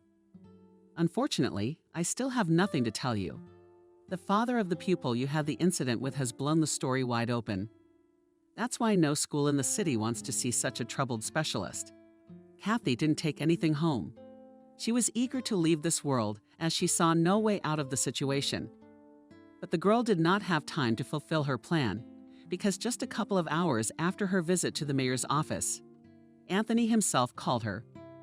"Kathy, considering your difficult situation, I can offer you a job as a governess for a while. My wife is seriously ill and we have a young daughter. Of course, it's not exactly a prestigious job, but at least you'll be able to earn a living." Kathy accepted immediately. At that time, her situation was really disastrous, and she forgot about her ambitions. My wife Adriana welcomed her warmly, although my husband and I had not planned to hire staff, but circumstances made us reconsider that decision. We will soon be moving to a new house, so I need a responsible helper. I hope we can be friends. The landlady had a pleasant timbre to her voice, and that lowered Kathy's guard a bit. But when Adriana looked at the girl, She couldn't help but think how unpleasant his wife's gaze was. It was then that she thought for the first time that she was not likely to find common ground with that woman. Kathy's intuition did not fail. Adriana, during her husband's absence, most of the day the landlady was absent from work. She invented for the housekeeper the most sophisticated abuses. But Kathy tolerated everything because she had nowhere to go, since she had no relatives. A great aunt said to her after school, "Dear niece, I've been dragging you around. How long can you manage on your own now? I'm still a young woman, and I want to make my own life in these square meters." Do you realize that? It's impossible to realize. My aunt had a one-bedroom apartment, and for several years Kathy lived in the kitchen. After graduating from college, the girl never visited her relative, although Aunt Miranda lived nearby. Once settled in the gymnasium, she immediately rented a room, hoping to settle down in her personal life. But these plans were not destined to come true. So working at Anthony's house eliminated a number of problems. And Kathy was very afraid of losing this place. For many years, she tolerated the nagging mistress and did not notice how she became a silent creature, ready to fulfill any whim of her mistress at the push of a button. Adriana, and she was clearly melting before his eyes, and her condition was deteriorating rapidly every day.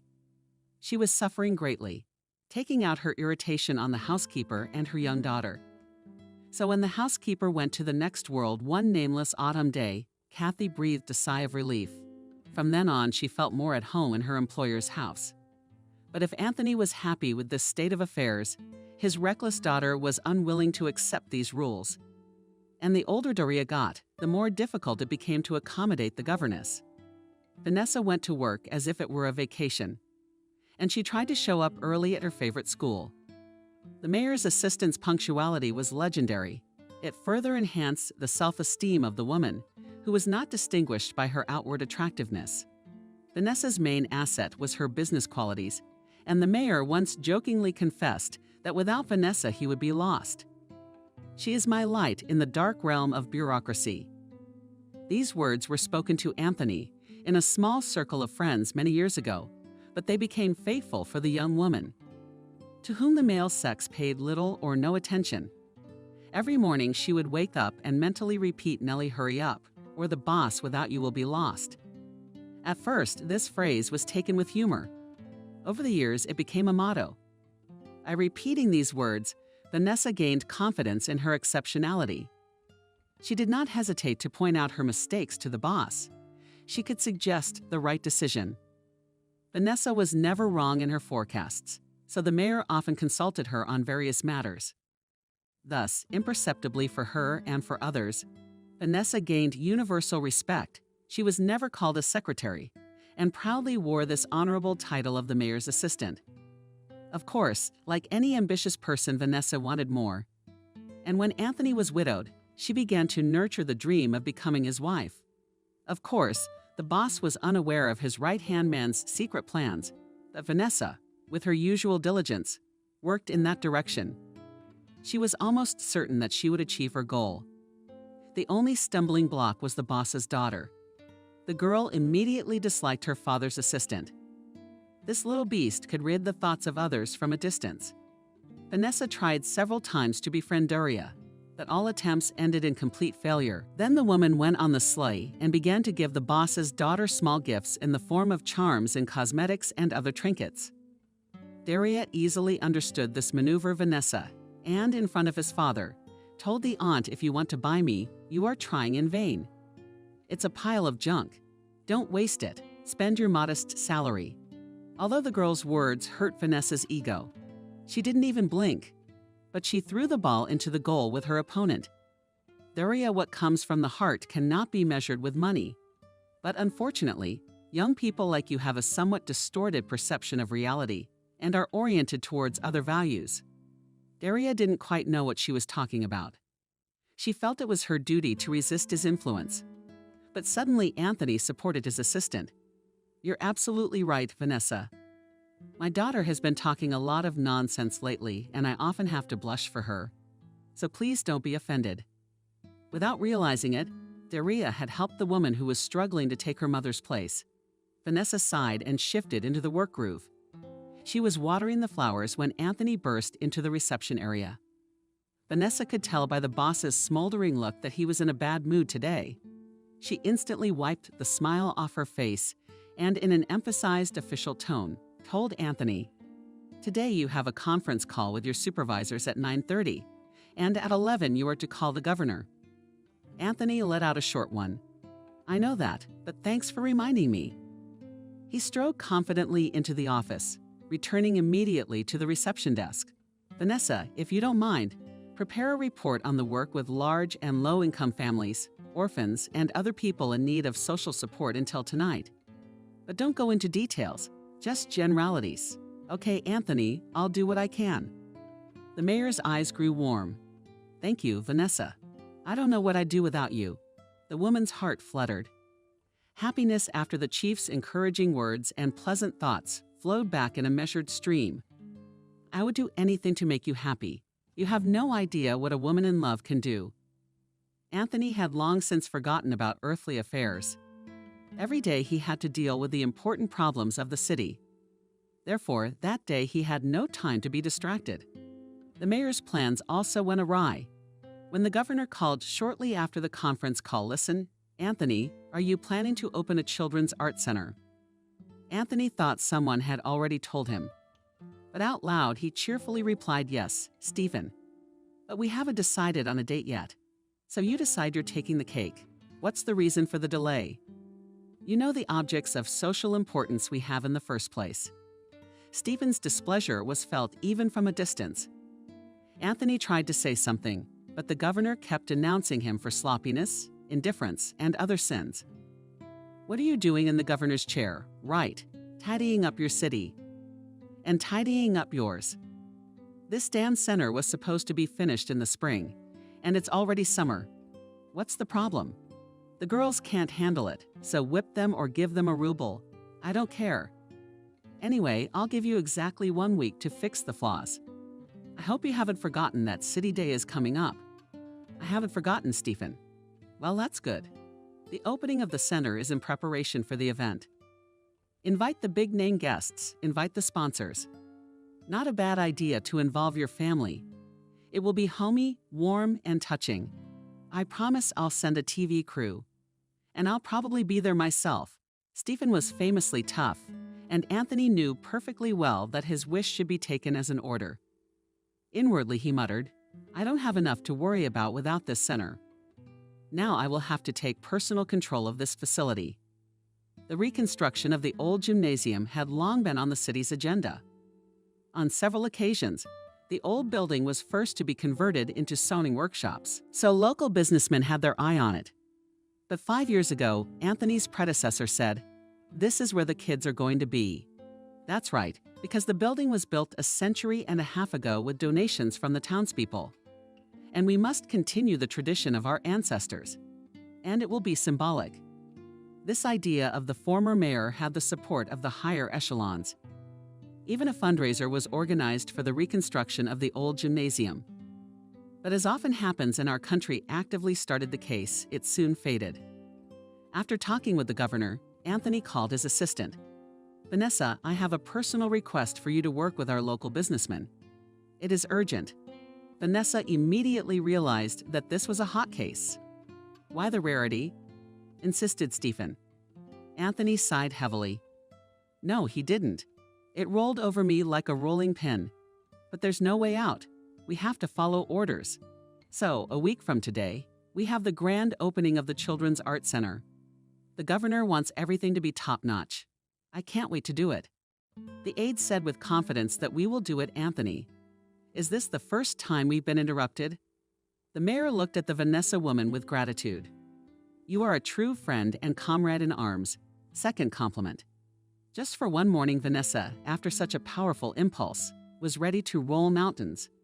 She immediately pulled the secret list out of her desk drawer and began calling potential sponsors for the upcoming event. The mayor admired his assistant for a few more minutes. For the first time in his head, a brief flash, and blinked a thought. With such an enterprising woman, no difficulties are not terrible. But this thought quickly fled. It has not settled in the man's memory. Anthony returned home late, although he was very tired after a hard day's work, but his mood was on the rise. He had time to visit the place that had so interested the governor. Contrary to expectations, the work there was quite active, and when the mayor told the foreman that it was necessary to finish the work in just 1 week, the foreman replied cheerfully, "Don't worry, we'll manage." As usual, the owner was greeted at the entrance by Kathy. Anthony cast a fleeting glance and thought of 2 women about the same age and so different. Vanessa is confident to the point of insolence, and this one looks like a marketable fish. She's afraid to say a word. The man looked back at the housekeeper. "Kathy, go get Daria. I'll be in my office."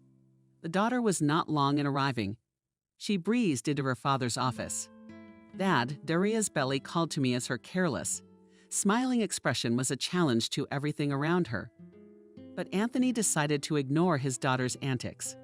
Gently, even with homely warmth, he asked Daria what she was willing to do for her friend. The girl clearly wasn't expecting such a question. "Dad, you're doing fine." The man smiled. "Do I look like an abnormal person?" "No, you don't, but you ask very strange questions about friendship." Daria sat on the back of the chair and hugged her father. "Dad, you won't believe this, but I don't have any friends I can go to the fire and water with. At school, everyone acts like I'm the mayor's daughter. Even the teachers get angry in front of me. Honestly, I'm sick of it all. I wish I had a sister or a brother." Anthony hadn't expected such a frank confession. He kissed his daughter gently on the forehead. "You and I are more or less in the same situation. In front of me, many subordinates also ingratiate themselves. It's true that not all of them are very self-confident people, ready at any moment to come to the rescue. They are the kind of people I usually trust." Daria smiled. "You, Vanessa. That aunt has other plans for you. I've seen her eye on you. I'm sure she wants to marry you. Daria, if you keep knocking your teeth out like that, you'll soon have to get dentures. And it's a little early for you to be talking about grown-up things." The girl sighed in relief, and the father continued, "Okay, a little joke. Let's get down to business. The Children's Center is opening in a week, and I want you to help me." Daria glared at her father in surprise. "What do I have to do?" "It's nothing complicated. You have to give a touching little speech. You're a smart girl, and I'm sure you can do it. You'll talk about family, friends, and helping each other. I think it's a personal mission from the governor for you. He even promised to send television crews." Daria paced around the office. "And what did he prod his father with? Our people will die of envy. When they put me on TV, I'll do it. I just need the right outfit." "The what?" Anthony looked at his daughter in surprise, but after a second he slapped his forehead with the palm of his hand. "I get it. You mean a suit?"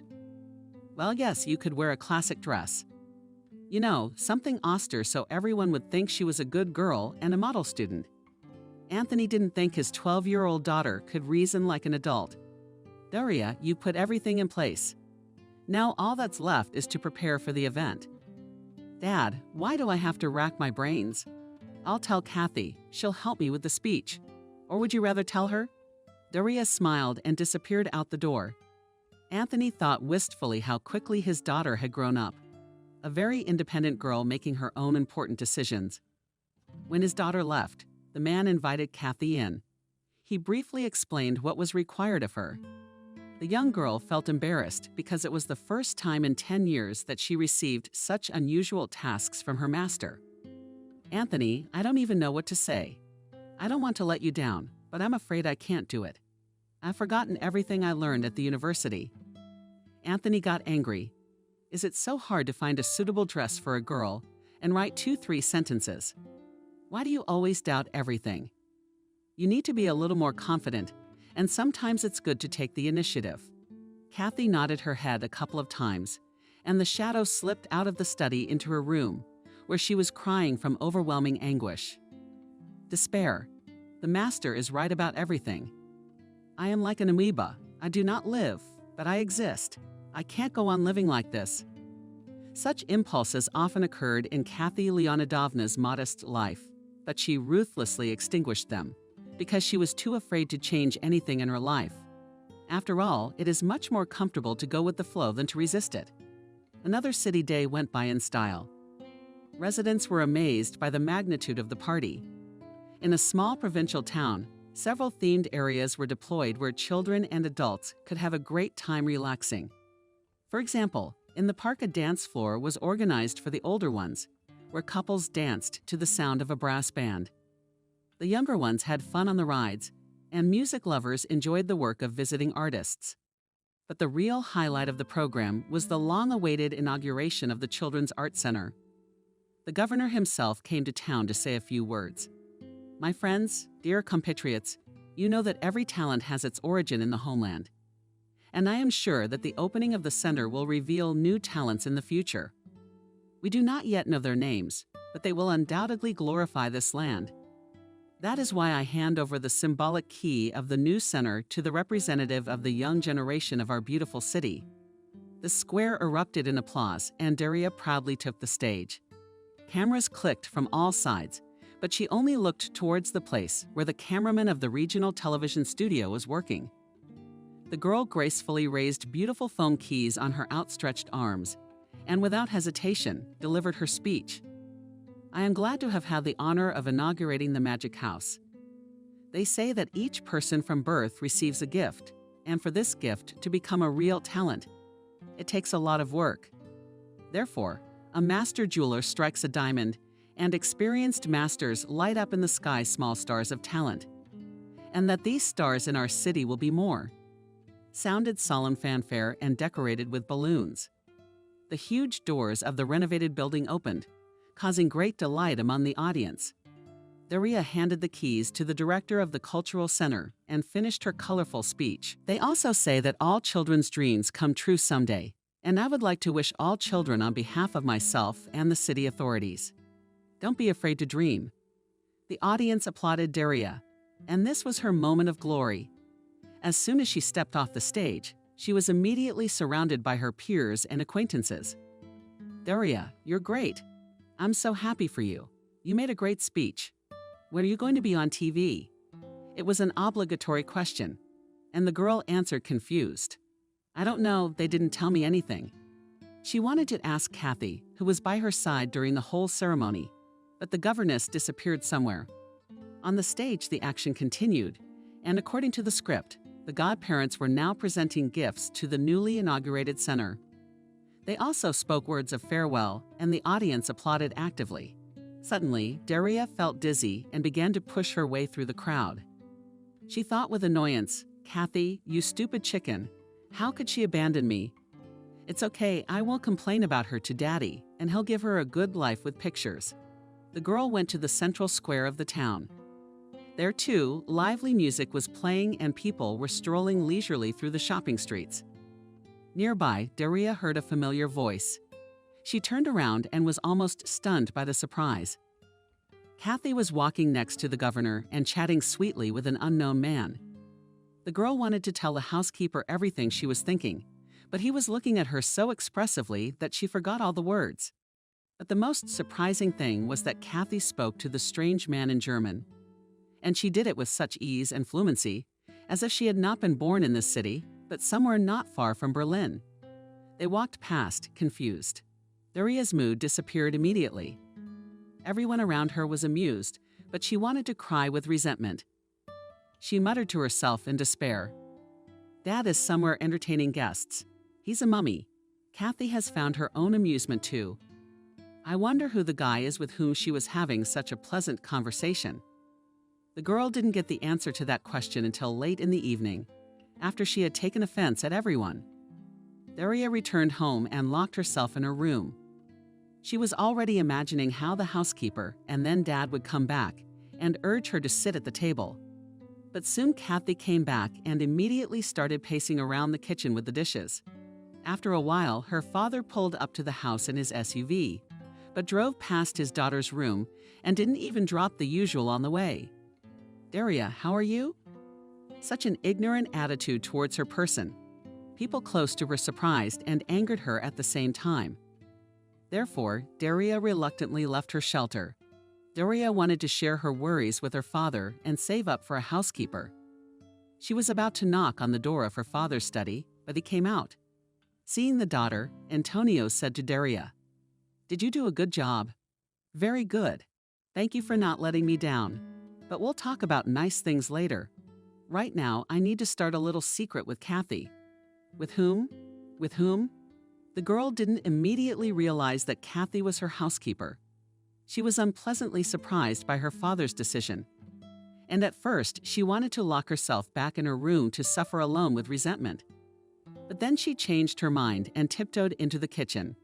Daria knew it was wrong to eavesdrop, so she mentally reassured herself.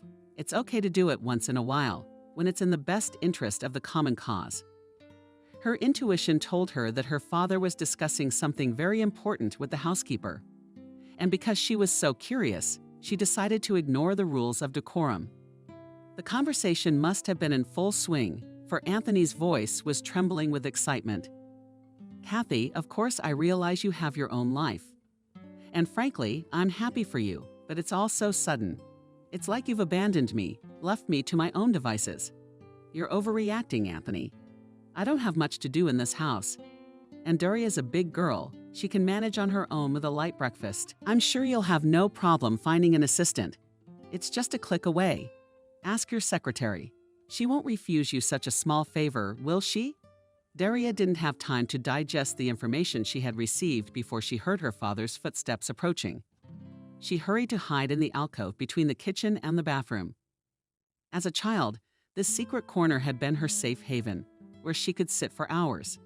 Her heart was beating frantically, and she feared that the noise would attract her father. Contradictory feelings raged in her soul. On the one hand, he was glad that the pale moth was finally leaving his home. But on the other hand, the prospect of having to do everything herself did not bode well. Stubborn child. Resentment at the governess's behavior took hold of her. And the girl, after waiting for her father to close up in his study, walked confidently toward the kitchen. Kathy stopped at the stove. Without turning around, she said dinner wasn't ready yet. "Be patient, Daria, for about 5 minutes." "I don't want to be patient." "Tell me, Kathy, how could you betray Dad and me? Did that guy cheat on you?" The housekeeper laughed. "Daria, were you eavesdropping? I didn't expect you to go down like that. And what guy are you talking about?" "The one you were traveling with in German. I thought he only spoke English. Turns out you can do it in German, French, Italian. I can also clap in your slang." Kathy approached the girl, wanting to hug her pupil, but Daria pulled away from her embrace. Then the woman leaned against the wall, and in a tired voice said to Daria, "There comes a time in everyone's life when they want to change everything. It happened to me today too. It's fate. I didn't even think that everything would change in a day. When you and I were going to the city party, but it turned out that suddenly the guest interpreter, who came from Germany, disappeared. Did you see him with the governor? He's the same one you didn't like for some reason." Daria didn't know what to say and sang reluctantly. Kathy laughed again. "By the way, he is a well-known businessman, head of a large company. He wants to open a production plant in the regional center." Daria interrupted the housekeeper impatiently. "Then let him open it. What's it got to do with you? This man has offered me a job I've never dreamed of." The girl had recovered from the shocking news. She commented with derision, "I see. And you, Kathy, you fell for that German's divorce. He'll leave you at the first opportunity." "Daria, why do you choose the worst options? I can't spend my life serving you. I have to think of myself." Daria had no valid arguments left and left the kitchen with demonstrative disdain, letting dinner continue without me. "I'd had enough tonight to pass the time somehow." Daria turned on the laptop recently given to her by her father. Until midnight, she had been chatting with her friends on social media. Someone had already uploaded a video of her performance at the art center opening. He read the positive comments and his heart filled with a pleasant book. In her head, she thought, "I am a star. Now everyone will know me. And that stupid Kathy can get the hell out of here. Daddy will find a new worker." In the morning, when Daria woke up, the house was very quiet. The girl felt terribly hungry and regretted having refused to eat dinner the night before. She said aloud, "Kathy, I'm awake now. We have something to eat." But no one answered the call. Daria walked into the kitchen and saw a note on the table. Daria, breakfast is in the kitchen. I made this today. I hope you like it better than oatmeal. Have a good appetite. If it's hard, call me. At the bottom, a cell phone number was written in even handwriting. This time, the attack of resentment was so strong that Daria felt a physical pain in the heart area. And in the act, she began to scream, "I hate everyone I hate." Daria felt the attack of resentment again and did not notice the tears rolling down her eyes in two thin knobs. She roared and thought bitterly that if her mother were there now, she would not let them hurt her only daughter. Little did she know that at that very moment she was only in another city. A completely different girl was also roaring in despair. And the reason for the tears, it was a colorful performance. Admittedly, she did not know the name of her doppelganger. The star video, uploaded to the network, in a few hours slipped among the leaders of views. That's why Maria's phone was bursting with calls from her colleagues. But the girl had to listen to mostly unflattering criticism. Maria, and we did not know that in our class, there is a girl with a double ass and quietly you have skillfully passed off as a gray mouse. And you yourself are a star. What kind of speeches can you make? Maria didn't have a laptop or tablet because she and her mother lived very modestly, so she didn't get a chance to watch the video that caused such a stir. But after a string of calls from her classmates, her teacher Kelly called her and asked her sternly, "Maria, tell me, please, why am I the last person to hear about your adventures?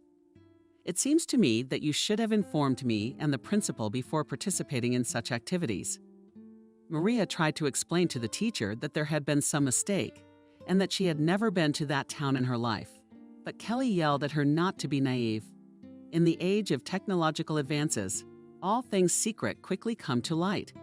Tomorrow I expect to see you and your mother in the principal's office. You will explain yourselves there. Nina wasn't kidding when, on her way home from work, she caught her daughter Maria crying. "Who hurt you? You know you mustn't get upset." Maria's mother did not fear for her daughter's health in vain. The girl had been ill since she was very young.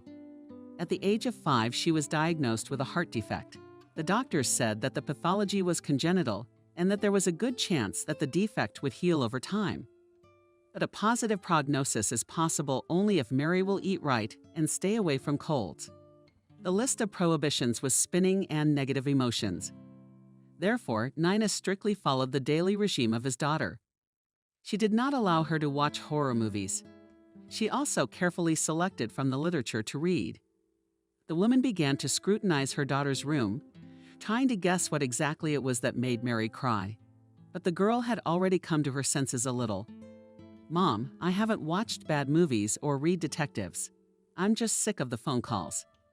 Everyone calls and talks about some video on the internet." Maria tried to tell Mom what had happened. But Nina didn't understand any of her daughter Maria's authoritative narration. "What video? I know more or less where this town is, but I have nothing to do with this settlement."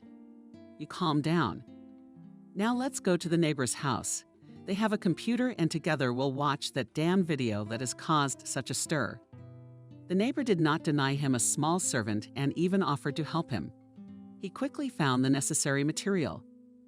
Here is the film about the Children's Center.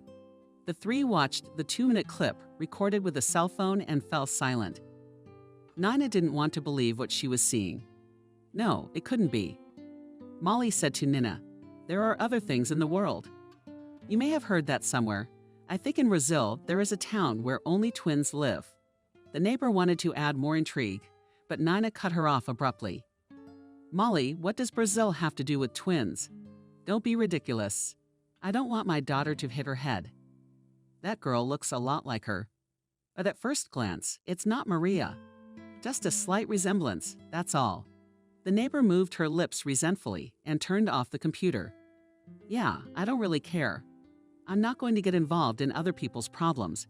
I have enough of my own." All afternoon, Nina tried to distract her daughter from the fun at home, but the image of the girl in the video gave her no peace.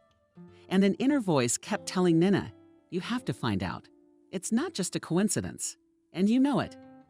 You're just afraid that suddenly new circumstances will open up and change everything in your life again." The medical profession says that everyone has phobias. It's just that some people have them hidden. That is, they do not manifest themselves in any way. And in others, these fears run.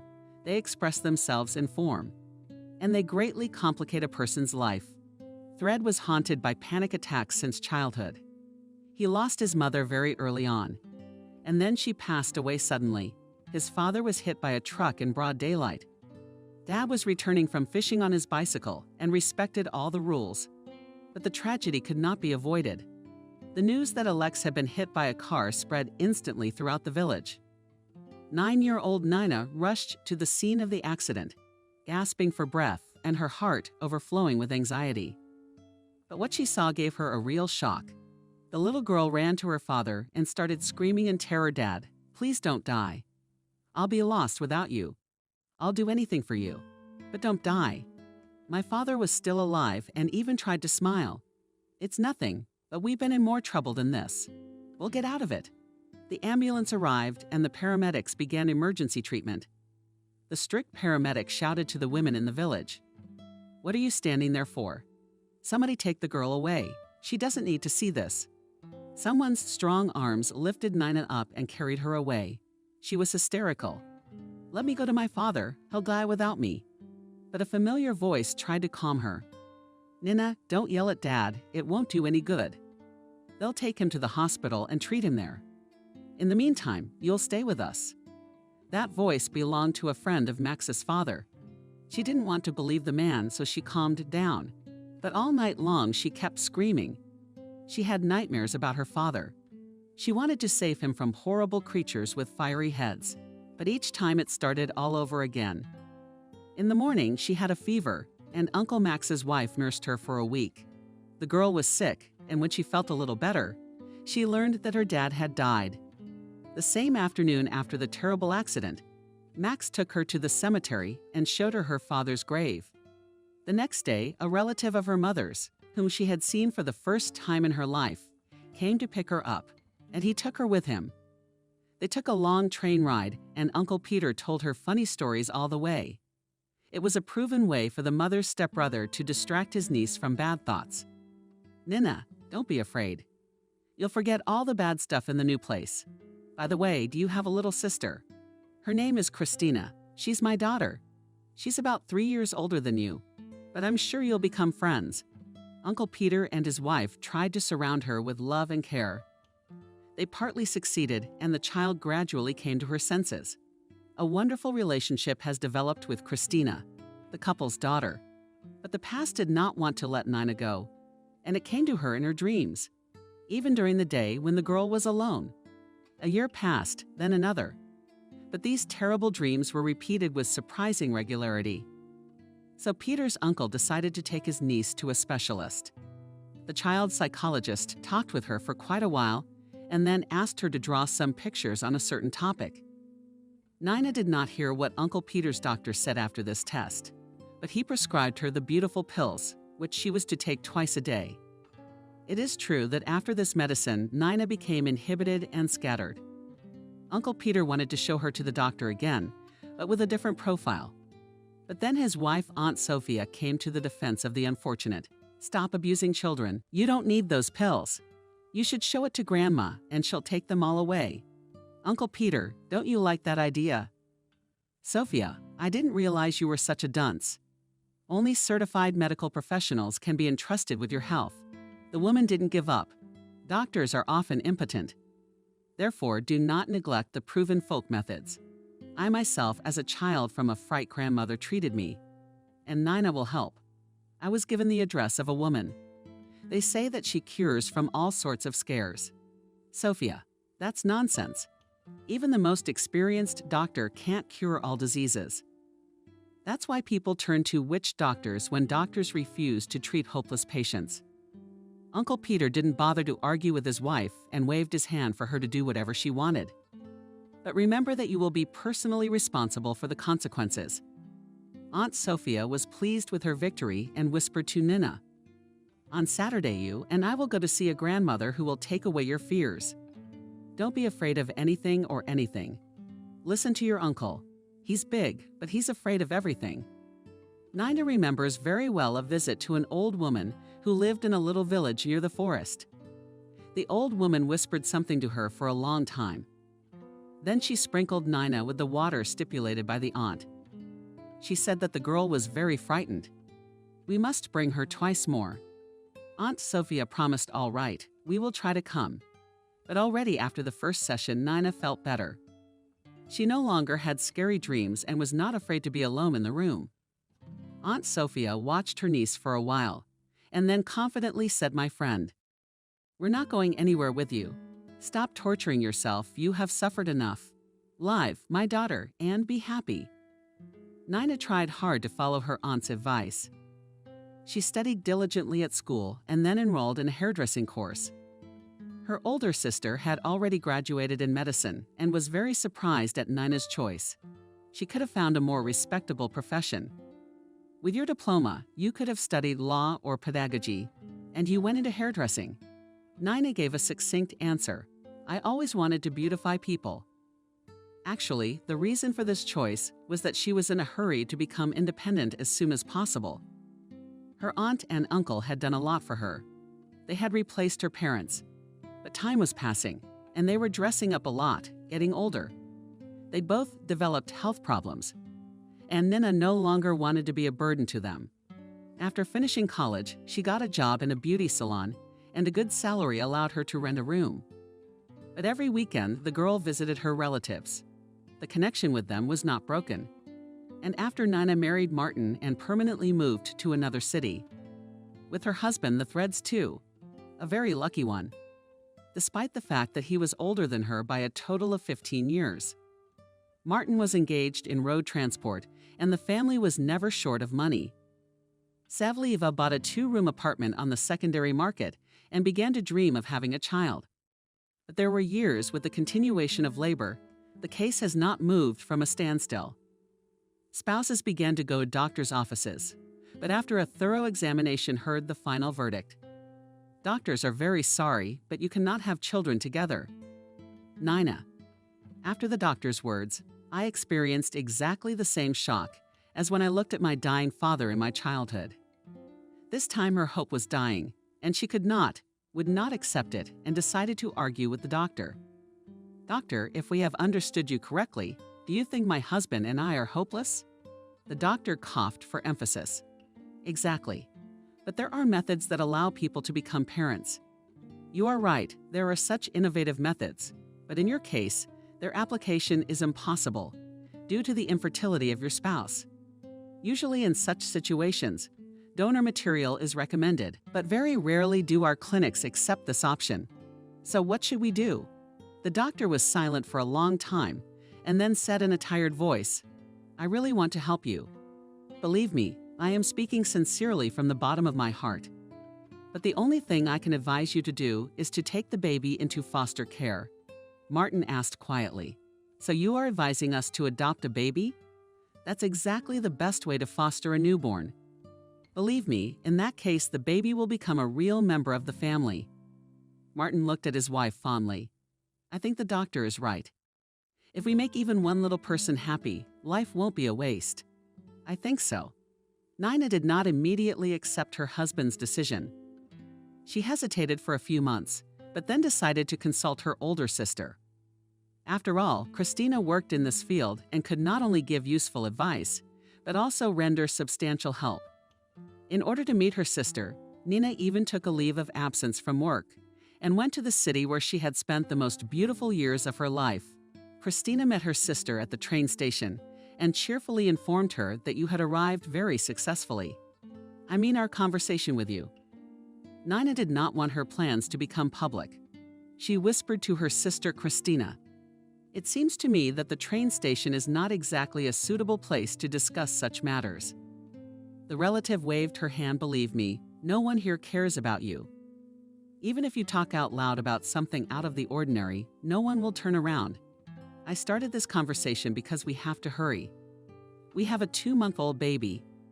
She's a little thin, but she's active. She was brought to us the other day, and there's already a queue of people wanting to adopt her." Nina felt an inexplicable fluttering in her chest. "Christina, what do? We have to act. The first thing is to meet the baby." What if you don't like each other? Christina was joking, though. Nina felt a strong excitement again. This happens to people when they jump into the water or fly around the planet. But the young girl's fears were in vain, because the abandoned baby smiled and started walking at the sight of her. Nina hesitantly asked her sister Christina, "Can I hold her for a while?" "Of course you can." Those few minutes the woman remembered for the rest of her life. She barely held the little body in her arms. She felt an incredible surge of energy. Her heart was overflowing with a love of universal proportions. The little girl smiled at him again and said something to him in his incomprehensible language. Suddenly, she kissed the girl on the forehead. "I will not give you to anyone. From today, we will always be together with you." But it's one thing to say it and another to do it. The adoption proceedings were delayed. The bureaucrats in the army of civil servants kept finding fault or demanding new certificates. As a result, the couple had to settle for a month in Christina's small apartment. But the older sister assured that her family was used to the cramped conditions. "We spent 5 years in a 10-meter room in the dormitory, so we have not yet had time to get used to this house." Thanks to her sister's help, the adoption was arranged in a relatively short time. The three of them returned home, and Nina was thinking the whole way, it must be fate. Martin and I are fabulously lucky that Christina works. If it weren't for her, there's no telling how long we would have been looking for our baby. And now we have a baby girl, a woman who has suffered so much. I fanatically believed that with Mary's appearance in the family for all eternity, peace and happiness would reign. But these hopes were not fulfilled because Martin could not accept someone else's child. During the first year, he tried hard to be a father to Mary. But Nina saw that her husband did not do it because of the call of his heart. When the adopted daughter grew up and began to explore the world around her, the man became irritable. She stopped smiling and returned home as her daughter slept. Nina realized that something had to be done urgently to save the family. One day she said firmly to Martin, "We have to have a serious talk because we can't go on like this."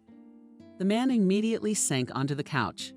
He wrapped his arms around his head in a kind of terrifying doom and said, "Nina, I'm sorry, but I haven't calculated my strength. I've tried, but I can't accept this child. As soon as I approach her, a hammer starts pounding on my temples. That girl is a stranger to you." Nina expected anything but this confession, but with numb lips she whispered to Martin, "What do we do now?" The man got up from the couch and started kissing her hands. "Nina, let's take the girl back to the place we took her from, okay? She's still little, she won't remember anything. She will still have a chance to have a family." The woman interrupted her husband's optimistic speech. "Martin, you make it sound like you and I borrowed a dog. You've had enough of it, and now you want to give it away to someone you know. That's no way to treat a dog, you know?"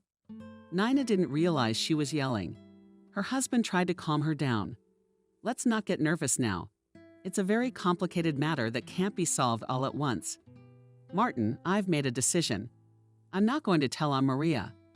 The man realized that he could not change his wife's mind and threw out with irritation, "Then I will have to leave this house." In the morning, Martin gathered his things and without a word to his wife disappeared forever from his life. The former spouses met 2 years later at the courthouse. At the divorce trial, the man with undisguised arrogance looked at Nina, and the fate of a single mother did not go in her favor. She does not look very good. Nina did not want to get into an argument with Martin, but did not miss the opportunity to poke him. "But you're divorced like a hog, and it's not a good life." Martin blushed 0. "You're not. You'd better thank me for leaving your floor. You might say I did it for free." Such insolence infuriated the woman to the depths of her soul, because she was still paying off the loan, which she herself foolishly contracted when she and her husband bought the apartment. She reminded the man of this, and he was immediately taken out of the mood, giving the woman the right. The court hearing lasted a little over an hour, and the spouses divorced by mutual consent. Nina fully assumed the responsibilities of raising an adopted daughter, and Martin voluntarily refused to fulfill his parental duties. Several years passed, and Nina learned that her ex-husband had remarried. Ironically, her new chosen one had 2 children from his first marriage. Only once did they meet by chance in a shopping mall. Martin was not ashamed and rushed to separate from his ex-wife as soon as possible. An apology is expected. The woman asked Martin, "Admit it, are you happy?" Martin shrugged his shoulders, unsure. "I don't know. I guess I'm happy." Nina took a long look at the man and thought bitterly that everyone had a different idea of happiness. Being in a cell-like capsule was very unpleasant. Nina waited impatiently for the young nurse to release her from the confined space. The machine whirred above the old woman's head, and the monotonous voice made her feel quite uncomfortable. Even though she had been warned not to move or speak, she did not control herself. "Girl, how much longer is this going to go on?" The nurse cheerfully told her that her torment was over. "Now can you get up with the girl's help?" Nina got up and began to dress. The nurse wrote something on her card, and at the same time shared her observations. "I have been working here for 3 years, and I never cease to be amazed. Smart people have invented this wonderful device, which allows to detect any disease at the earliest stage. The patients are still dissatisfied. Is it so hard to be patient for a few minutes?"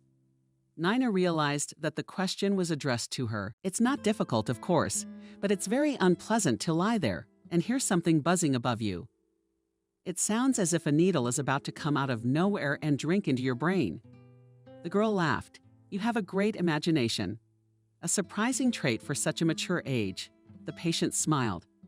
"Thank you for sparing my life. But it seems to me, colleague, that tact is not always appropriate in a medical institution." The girl wondered, "Are you also a medical professional?" Nina replied with undisguised pleasure, "And I have devoted 45 years to medicine." These hands have claimed more than 100 new lives. To convince the woman showed the nurse. Her friendly hands, the girl looked respectfully. "The results of your examination will be ready in about 15 minutes. I will take them to your doctor myself." Nina thanked the nurse and went to the office, where her fate would soon be decided. She sat comfortably on a free couch and waited her turn. Nina had lived almost 7 decades and rarely complained about her health. In her younger years, she was a serious skier and was even a regional champion. With age, her hobbies changed a bit, but physical activity was always the basis of her lifestyle. Her coworkers often joke that our Nina has a jet engine in one place. With that activity, she will work until she is 100 years old. Matron herself was not swinging on those terms, and she also said it jokingly to her daughters. "I doubt until I'm 100, but I will work until they take me off the ward." When it came time to draw up the pension, Nina boldly declared, "I'll work alone for a while longer. It's boring to be between 4 walls." Everyone knew that the woman had no one but her niece. The clinic's management met her needs and extended her contract, and Nina continued to share her invaluable experience with the young addition. But she had barely passed her 7th decade, and her health was failing badly. Weakness, severe dizziness, loss of appetite appeared. For some time, the woman attributed these symptoms to age-related changes in the organism. But then he began to lose weight, and this alarming sign could not be ignored. Her strength was fading day by day, and she had to take a well-deserved vacation to distract herself from her sad thoughts. At first, Nina took to reading books and then sought the friendship of the women in the neighborhood. She believed that positive emotions would help her to improve her health, but to no avail, and the weight continued its rapid decline. There came a time when she fainted in the store. It was then that the woman decided to take serious care of her health. She had already undergone many tests, but the doctors could not determine the cause of her ailment. This question kept her awake at night. She tossed and turned sleeplessly, repeating, "Lord, why am I being punished? Wherein have I sinned before you?" Memory held different versions of transgressions, but all were insignificant except one. Nina tried to banish the unpleasant memories, but they began to disturb her consciousness more and more often. To rid herself of this pleasure, she decided to consult an expert woman. Wendy was a very devout woman who always attended Sunday and holiday services at the local church. After listening to Nina, Dove told her, "You have to take communion. Tell your sins to the bishop, cleanse your soul, and believe me, you will feel better right away." The neighbor spoke so convincingly that she believed her and went along with her to the service on Sunday. But at the most crucial moment, when she had to tell the priest about her criminal act, which she had committed 12 years ago, the woman screamed. She still remembers the priest's piercing look and his words, "Repent, sister, and you will feel better." But instead of repenting, Nina murmured in confusion, "I'm sorry, I can't." "Maybe another time, Wendy, but maybe another time," she said. "Maybe another time, Wendy," but then she rebuked her. "You shouldn't be like that, Nana. Our sins keep us from living. They weigh heavily on our hearts." Nina timidly objected, "Because there are different kinds of sins. And maybe my offense is not as serious as it seems. I did it for pure motives. Tell me, what is your sin?" The woman was about to open her soul to her neighbor, but she noticed curiosity in his eyes. And she thought that if she did not trust the father, then this Wendy should not open her secret. It will spread throughout the neighborhood than me. Nina was even mentally afraid to call herself a criminal. She again withdrew into herself, trying to find other ways to escape from her obsessive thoughts. The office door opened and the nurse called her name. The standing woman walked over to the desk where the caped doctor sat. The doctor didn't even look at the elderly patient and nodded to her. "Sit down." The woman sat down and watched the doctor, who was writing something in illegible handwriting. 5 minutes passed. Finally, the doctor put aside the previous patient's chart and began to read the results of Nina's examination. As he studied the conclusion, his face became increasingly grim. He looked at the patient and immediately looked away. "Unfortunately, Nina, I have nothing to please you. To be frank, the situation is very bad." The old woman felt a tremor throughout her body. "I have cancer." The doctor kept silent and looked away from the window. The patient had to repeat the same question. "Doctor, I have cancer." "You are too late. It's advanced. It has metastasized." "Given your age, doctor, I understand. I've also worked in medicine for almost half a century. Can you tell me how much time I have left?" "Unfortunately, that's a question no one can answer, and I don't advise you to prepare for an imminent end. With proper treatment, you can slow down the process. And will you still have a few years left to enjoy your loved ones?" "I have no one." "Thank you, doctor, for your frank answer. I will consider whether I should receive treatment." The doctor was surprised at the woman. What kind of reflection can there be in a situation where even one day is important? "I am writing you a referral for urgent hospitalization." "Doctor, can I come back tomorrow?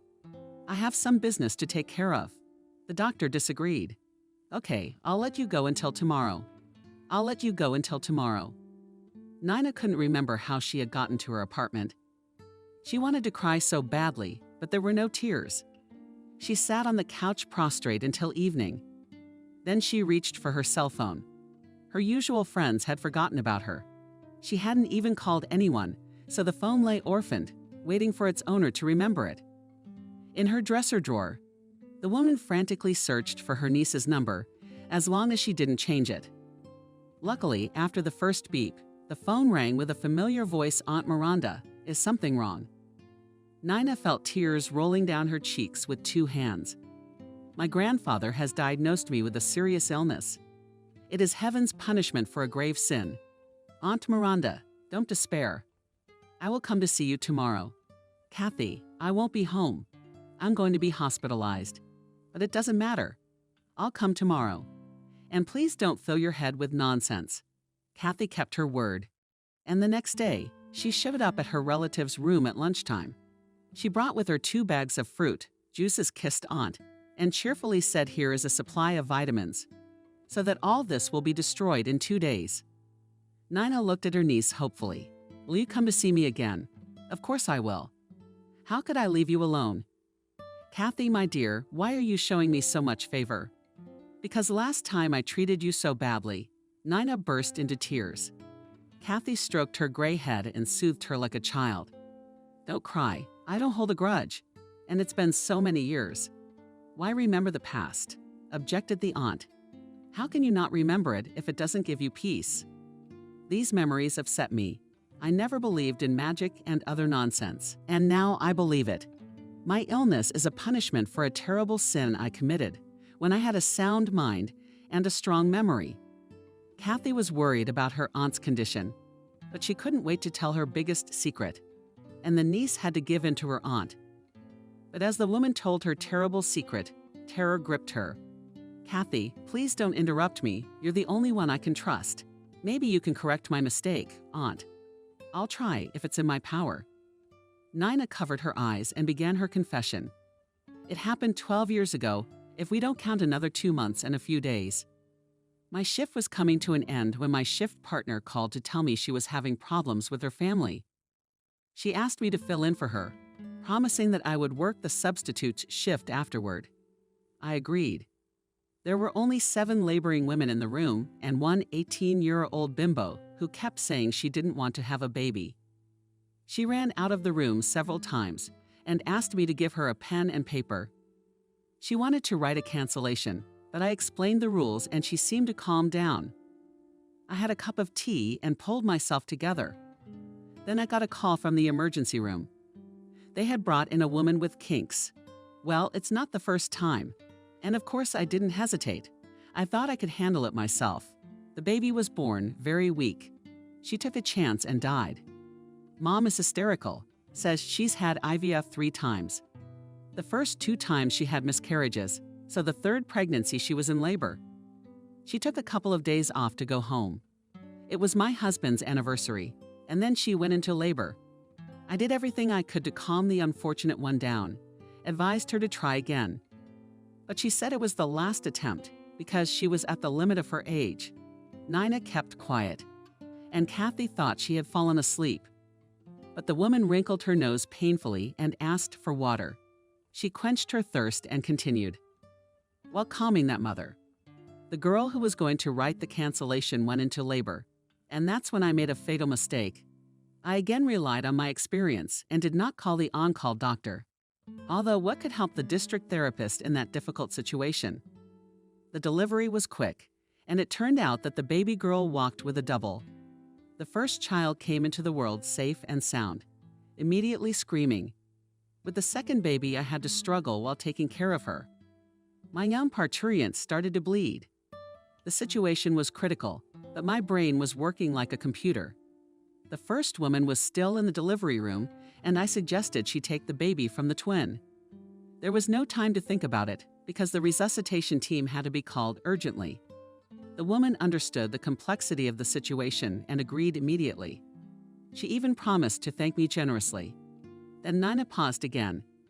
"Kathy said, Tia, you are very tired. You need to rest. Don't worry.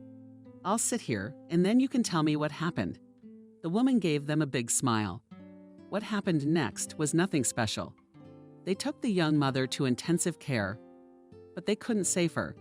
The girl did not plan to become a mother from the beginning. She was not registered at the antenatal clinic. Later it became known, according to her friends, that she tried several times to get rid of the pregnancy, but the twins turned out to be very lively. And how the lucky mother thanked her. The aunt smiled again. Not like I found her later in the archives. Turns out this lady was the wife of a big boss. When she saw me, she started screaming up and down the street that I was an extortionist. She threatened to call the police. And how did that turn out? Nothing. I gave up and wished her well.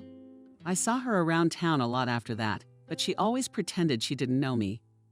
But I'm proud to, so I didn't try to be friends with her anymore. At first, however, I wanted very much to tell her husband everything, but then I changed my mind. I imagined how they would vent their anger on the child, and I lost all desire to defend the truth. The more the aunt opened the veil of secrecy, the clearer the picture became for Kathy. She collated some of the facts she knew and realized who the woman was. What remained unclear was the fate of the second child. But Nina shook her head. "Kathy, it is this circumstance that weighs most heavily on me. I would probably give the rest of my life without regret to know anything about the second child. All I know is that she was sent to the nursing home because she was so weak. God only knows what happened to her afterwards." Kathy returned home with a strange feeling of emptiness. She did not accuse her aunt of any crime, although what she had done fell into that category. I don't know how I would have acted in my aunt's place, but how could I tie the ends of the same rope together? There were many more questions Kathy was trying to answer. She realized that no one gave her the right to interfere in people's destinies, but she could not remain indifferent. For a moment, she imagined how she would carry her aunt's secret for years, and she realized that she had to do everything possible to reunite her sisters. This year's autumn came unexpectedly yesterday. The sun was shining brightly, sparing no heat. But in the morning, the sky was covered with clouds and it began to rain. Maria looked out of the window. "Mom, why is everything in life so unfair? I thought the weather would be nice on September 1, but the weather is so bad I don't even want to go out." Nina smiles. A famous song says that nature doesn't have bad weather. That's what the song says, but in real life it's different. It's good for you, Mom, that you're hiding in your living room now. And I'm stuck on the line in the rain. Nina put the omelette on the plates. "Sit down, my sufferer, for breakfast to share your grief. I'm going to school for the line too." Maria is hanging from her mother's neck. It's so cool. Too bad we don't have a camera. Otherwise, you would have photographed me a couple of times. The woman smiled enigmatically again. And now a moment, attention. There will now be a singing magic session. Pick up Maria's phone. The little girl was speechless at the sight of a small box in her mother's hands. "Mommy, it's amazing. A real smartphone is amazing, but it's very expensive." Maria pushed the box with the device away from her. Nina reassured her daughter. "Don't worry, everything is fine. I've paid off all the loans and decided to give you a senior gift. By the way, I have some regular clients who have also been doing their hair at home. They pay me a little extra for special services." Maria lost her appetite and couldn't take her eyes off the wonderful box. "Mom, when I grow up, will I buy you a car?" "No, I'll give you a whole living room and you'll own it." Nina wanted to thank her daughter for her good intentions, but she didn't have time to do it, because Maria suddenly asked Mom, "You think this girl who looks like me? She has her own smartphone." The woman was taken aback. "Maria, why do you remember this girl?" "Sometimes I dream about her. She says we are sisters." As Nina pondered, Maria continued, "Once I dreamed we were walking together. Then she asked me in a dream to go see her. Daughter, they're just dreams. You shouldn't believe them." The girl was confused, so she was unable to give a coherent answer. "I have read that there are prophetic dreams in which everything is fulfilled exactly down to the smallest detail. Mom, after all, nothing prevents you and me from going to this city."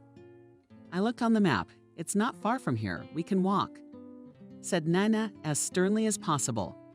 "I don't think we should go out of our way for a video clip. At least that kind of trip is not on my agenda right now. Let's finish our breakfast and get out of here." All day long, this conversation with my daughter had been a nuisance. I was taking care of a customer. I was thinking about that other girl. The thought was so thick in the woman's mind that she couldn't take it anymore and called her sister. "Christina, I need to ask you something." "What is it?" "Tell me what's on your mind." "It's not convenient on the phone." I heard Christina sigh. "More secrets." "Then let's talk on the phone." "Sister, you know my finances are tight." "Oh, wait, I can ask my neighbor." "Oh, that's great. Call me tonight and we'll talk." At the appointed time, Nina told her daughter she had to go out for a while. Maria didn't mind. She was busy with her new smartphone. "Mom, don't worry, I won't get bored. You can even go on a date. Aren't you tired of always being at home?" murmured the woman, young enough to give advice to adults. Trying not to make too much noise, Nina rang the doorbell next door. Molly looked at the visitors in surprise. "Nina, what's wrong again?" "No, we're fine. We just need your help again to sweeten an awkward moment." The guest pulled out a beautiful box of chocolates. The neighbor smiled at the painful trio of fillies filled with walnuts. "I'm an unconditional fan of this treat." "Thanks, Nina. You're welcome. What's your problem?" "I need to make a call to a friend." "No, not a friend, my sister. Now bear with me for 6 seconds." Sure enough, after a complicated manipulation by Aunt Dina, Christina appeared on the screen. She waved her hand in greeting. "Hello, Nina, to you and your neighbor. Go on, say it. Something's come up." Nina gave an expressive look to the landlady, who hastened to erase it all with Teratorkin. "I won't disturb you. I'll go put on some tea." Nina made sure that there were no extra ears in the room and hurried to tell her sister the gist of the case. Christina, try to find out where Maria came from and under what circumstances. 25 again. Why are you stirring up the past? Also, your Maria's life, though modest, is quite settled. But find out the truth. And what will that change? Christina, you see, some circumstances have come to light that have made me take this step. The fact is that my Maria most likely has a sister. Nina briefly told her about that clip with the girl, who was an exact copy of her adopted daughter. Kristina Petrovna did not respond immediately. I must admit that I was dumbfounded, but I will try to find out everything quickly, although it will be difficult for me to do so. After all, access to the archives is only open to a separate list of people, and I haven't worked there for a long time. You still haven't told your mother that you're not related to her. Not yet. I can't decide. And it's wrong because I don't have anyone else in the world who is related to that girl. I understand. You'll hear from me in a couple of days. Next communication session. Nina waited with a fanatical desire to get to the truth, and her patience was rewarded. Her sister called a day earlier than promised. Nina, are you standing? What is there to swear then? I have so much news for you that you may not be able to stand. I've seen a lot of melodramas on TV, but I didn't expect such a story to unfold in front of my eyes. Anyway, this morning I went on your errand, and I came face to face with a lady who was also interested in the events of 12 years ago. Nina tensed up, and her heart was pounding so hard she couldn't make out what her sister was saying. Meanwhile, Christina kept pouring out information. There is no 100% certainty, but we can assume there are two of them. So she's a twin of another girl who is also being raised in foster care. But it's a complicated story, so I think you need to meet that woman and talk to her. Nina had not yet realized what her sister had told her. Speechless, she repeated over and over again. Yes, of course. Anyway, I'll give you this lady's phone number and you'll make arrangements with her. Whenever it's convenient for you to meet. Daria didn't know what to do with herself. The beginning of the school year didn't make her happy because the class was as boring as last year. It was better to watch TV, even if there was only trash on the program. I can't wait for Daddy to come. How many times have I asked him to take me somewhere? He doesn't have time. Daria texted from corner to corner. Suddenly, she remembered Kathy and almost burst with longing. If I hadn't messed with her, she wouldn't have run away from us. Right now, I'd give anything for some sultana raisin oatmeal, which only Kathy could make so deliciously. I wonder where she is now. Daria started rummaging through her desk drawer, which was in chaos. Where's the damn note? I remember I didn't throw it away. Finally, after a long search, the girl retrieved a crumpled piece of paper from a selection of notebooks. She began to smooth it out, saying, "Here's Kathy's phone number. Now I'm going to call her and tell her what I'm going to tell her to make it sound credible. I'm going to tell her that my English is a mess." Daria realized that wasn't exactly a good reason to start the course. But there was no other option, and determinedly she dialed the former governess's number. Kathy answered no immediately. "Daria, weren't you expecting your call?" "No, it's all right." "Kathy, hi, I wouldn't bother you, but my English is a complete mess." "Have you changed?" They don't use literary words. If it cuts off your ears, I'm sorry, really, but I just wanted to hear from you, to know how you're doing in the capital of our region. And I'm looking forward to seeing you too. Daria felt something protective in her eyes, and her voice trailed off. "It's not true. I want to see you. That's a bad thing. Dad is always busy and the new maid comes every other day. She cleans and cooks well. Still, it was better with you. Daria, I'll definitely come v. Arkhipov, as soon as I get a chance." Did the girl ask when you'll get that chance? "Maybe at the end of this week. Don't cry, I beg you very much." "All right, I'll try." After a brief conversation with Kathy, Daria's mood improved a little. She decided to please her father and set the table for dinner. Anthony was surprised at his daughter. "There's nothing wrong with you." "Yes, if you're surprised that I decided to be a bit of a hostess." I confess I was favorably affected by Kathy's call. "Kathy called you. How's she doing?" "I don't know the details, but she said she's fine. She works for the company as a translator. She's not married yet. Wow, you even asked me that question. Don't you think it's unseemly for young girls to ask about other people's private lives? Daria put her hands to her sides and defiantly asked Dad, "Is it decent to leave your only daughter alone in this huge house? I'll soon die of boredom." Anthony realized that the conversation was taking on an unpleasant tone. "Daughter, I promise that next weekend you and I will go out together. If you want, we'll go fishing or to the regional center. There's plenty of entertainment there." Daria gave him a mischievous look. "Next time we'll go fishing, but this Sunday we'll go to the park with you. And what will we do there? You'll relax and watch your daughter work." "Dad, I've been asked to organize a fall dance in the park. I'll wear the same dress I wore with Kathy to the opening of the art center. The idea of a day out is much appreciated, Anthony. Thank you, daughter, for the invitation. But you must realize that my person will attract unnecessary attention." "Dad, is it hard for you to say a few words?" "No, it's not. Let's just say you've convinced me." Both father and daughter were looking forward to Sunday. The opening was scheduled for 11 o'clock, but Daria left the house an hour early. "Dad, try not to be late, or you'll miss all the fun." The man watched from the window as his daughter gracefully walked through the puddles left by yesterday's rain. He had always loved this activity, and now he admired the girl with a thrill in his heart. Soon as a bird, she will fly away from this house. And you, Anthony, will be left alone, though he had long since given up on himself. But as the years passed, more and more often the thought came to his mind that it was wrong not to have a life of his own. The man put on a strict jacket and looked critically at his reflection. The mayor was also a human being, and perhaps he deserved attention and understanding. There were already many citizens in the park. It was only a few minutes before the event, and Anthony tried to find his daughter with his eyes. Suddenly, on one of the paths, he saw his daughter's face and waved to her. Strangely, his daughter did not respond to his greeting and even turned away. The man muttered, "What's the matter? Hasn't she noticed me?" His elevated status did not allow him to shout or take other actions that could be taken badly. So Antonio headed towards the road where the daughter had passed. He was greeted by the townspeople and responded to everyone with a smile and warm words. This distracted the mayor, who finally lost sight of his daughter. Suddenly, a woman's voice sounded nearby.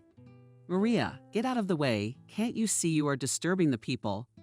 Antonio turned around abruptly and froze in astonishment.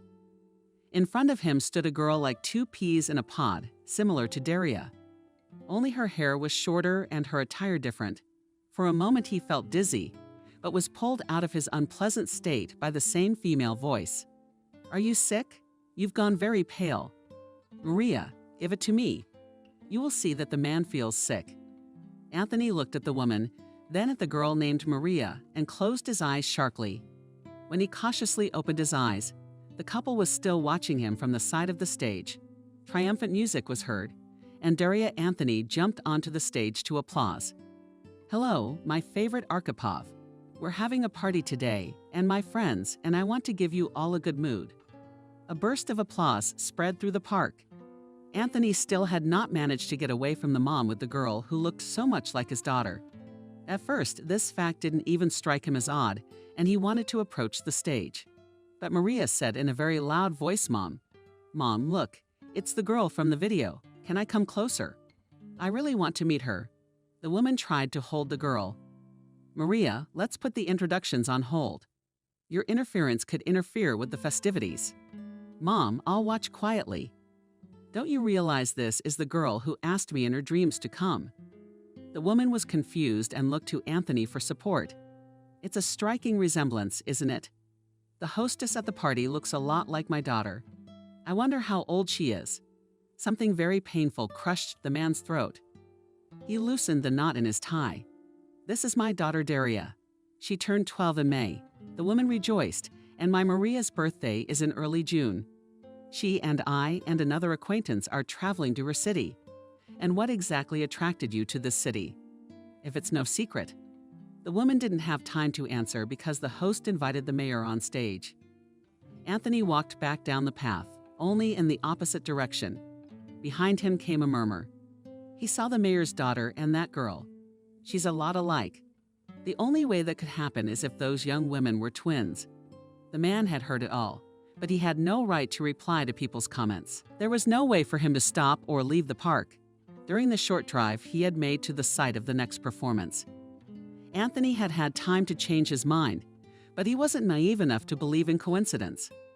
Daria couldn't see or even guess what was going on down there by the ramp. She was enjoying her next moment of glory and reveling in the applause and appreciative crowd. When Anthony took the stage, he handed her the microphone, and she mentioned herself on the sidelines. Throughout her many years in a position of responsibility, Anthony realized that ordinary people appreciate more sincere words that come from the heart.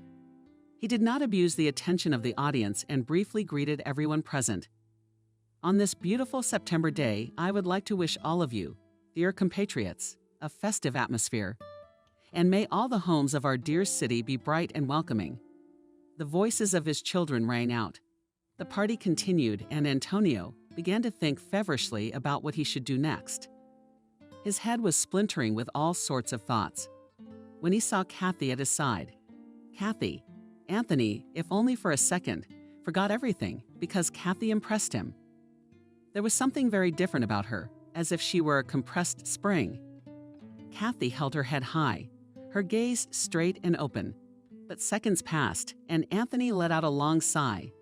It would be interesting, of course, to chat with her, to find out how she was doing. But that didn't matter to him at the moment. He was about to tell Kathy. Daria walked past him. She almost made the mistake of running him over, literally bumping into Kathy. She smiled and hugged Daria. So you keep carrying everything in your path. A while ago, Daria would have been offended, even responded rudely.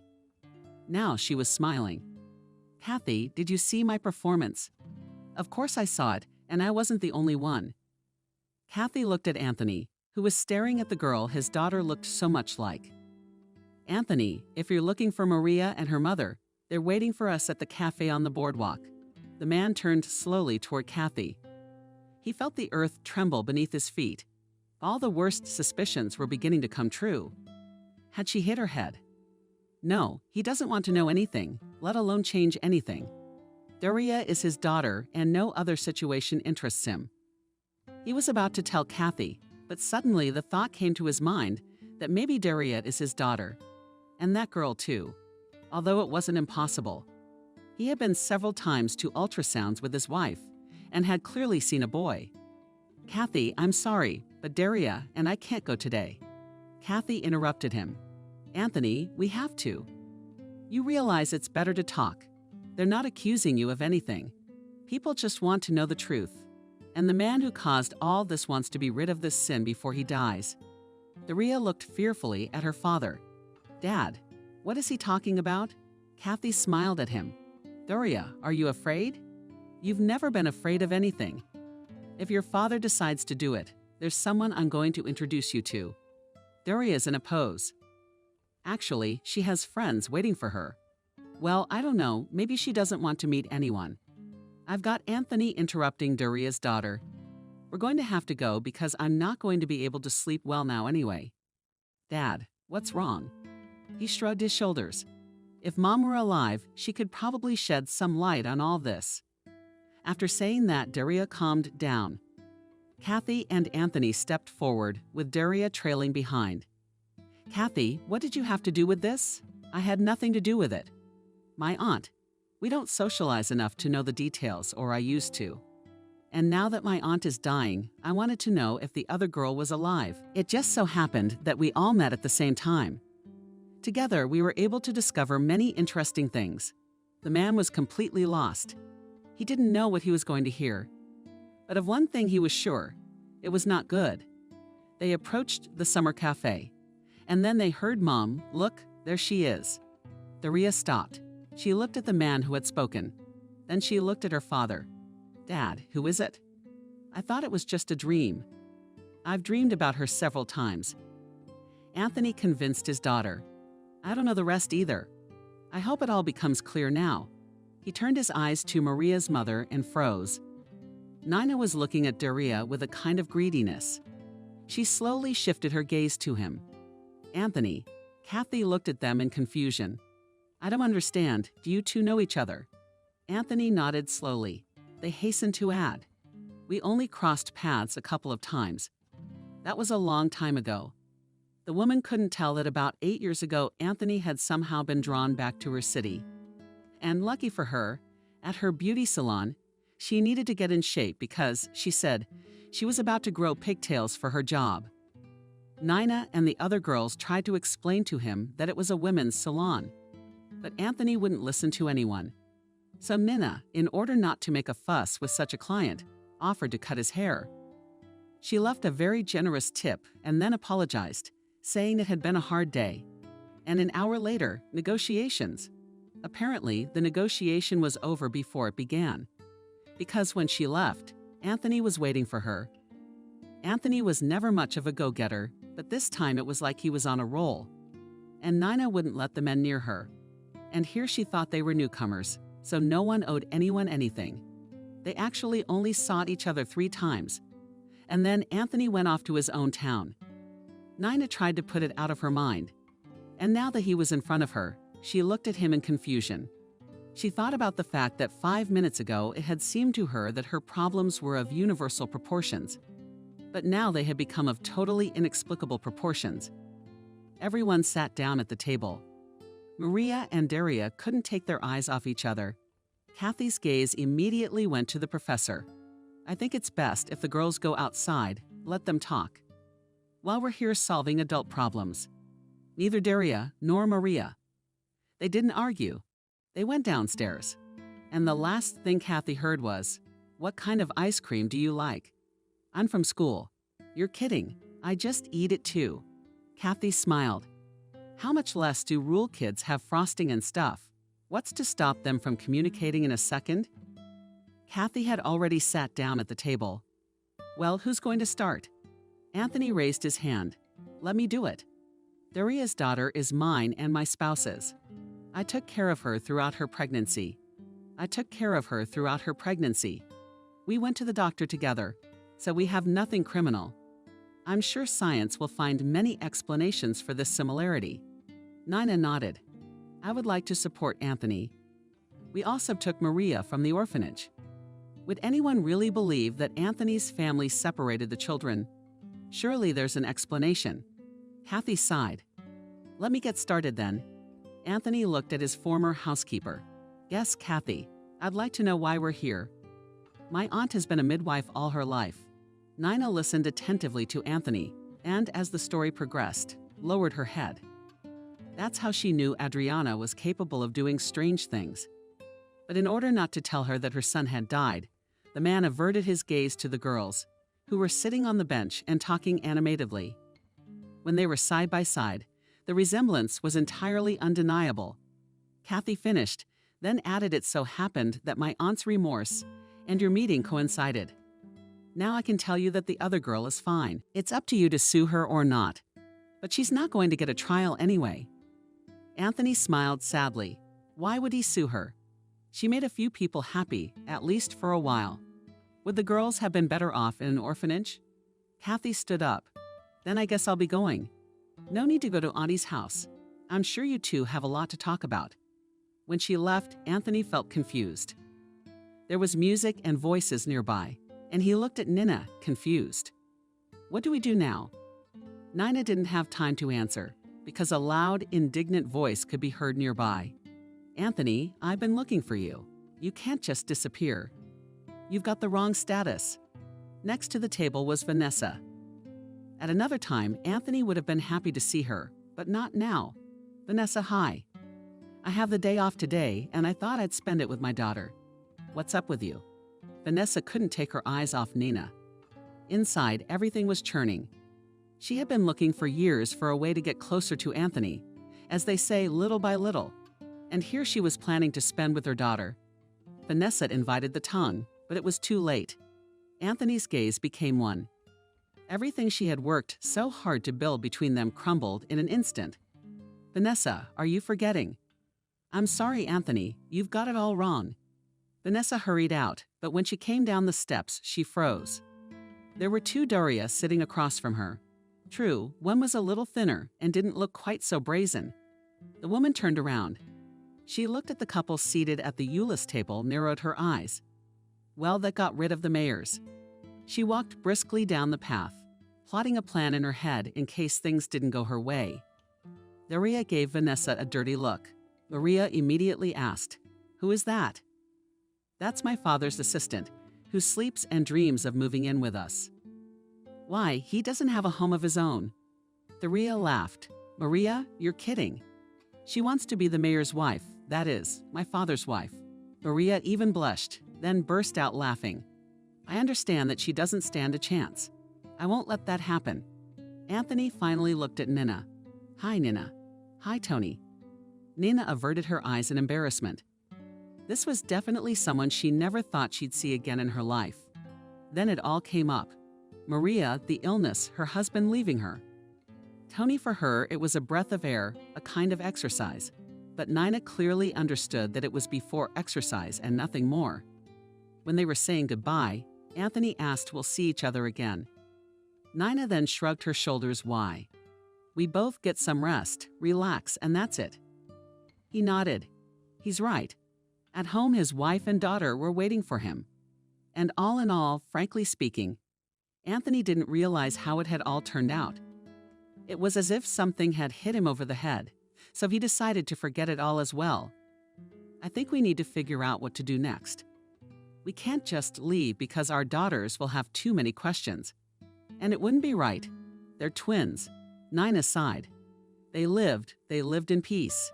And here they were. She didn't understand how things would go on.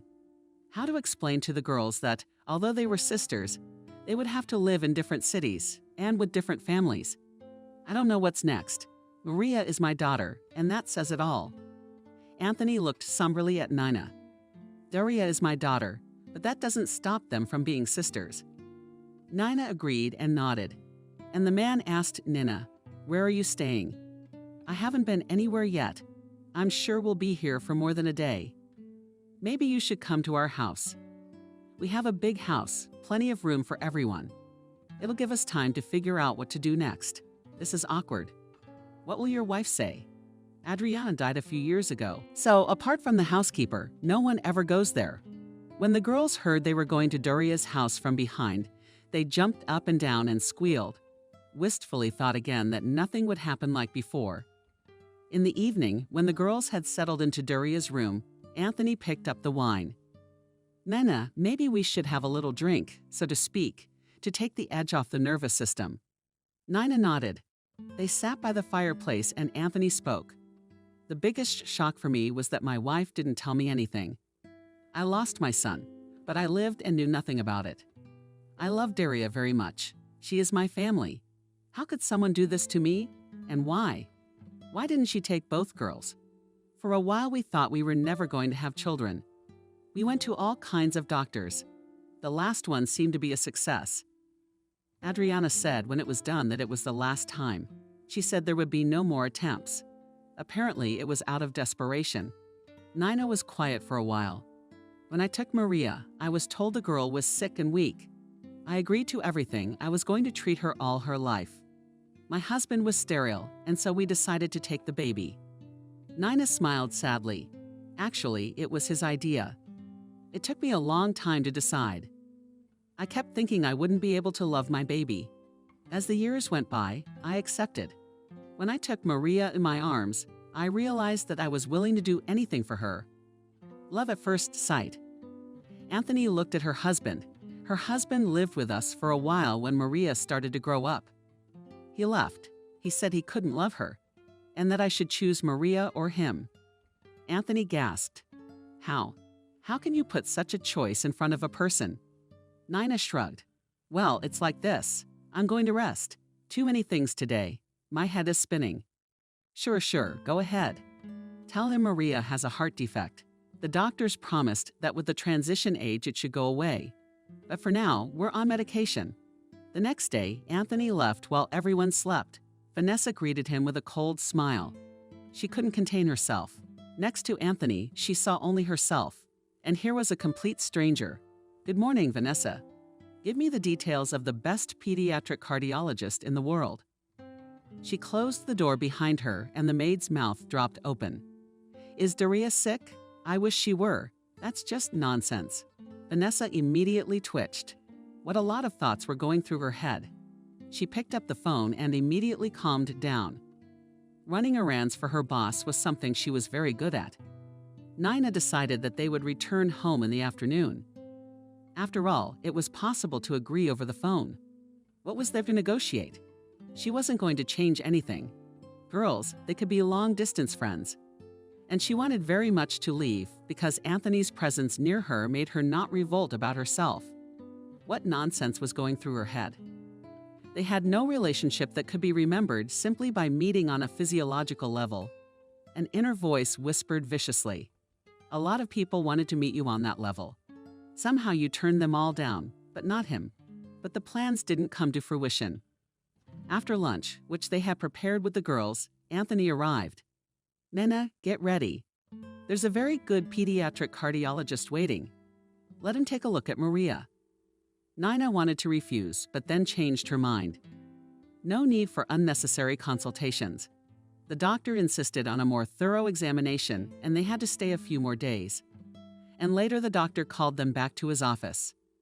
"I have nothing to tell them.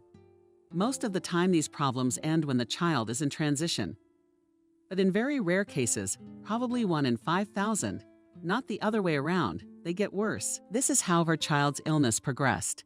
Nina looked at the doctors with confusion, but they told her, "I understand. But if you doubt my competence, ask the attending physician to order tests, not to wait for everything to go away. What do? We have to operate. We can do it here. But you realize that the heart is not the stomach. It's too risky. If you don't operate, you don't have to operate.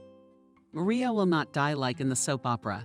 It's just that her lifestyle will be very different from that of her peers. And of course, any nervous shock, too much fatigue, and many other factors could be fatal. We can think." Of course, they left the clinic, and then Anthony spoke. "Nena, it's up to you, of course. But think about it.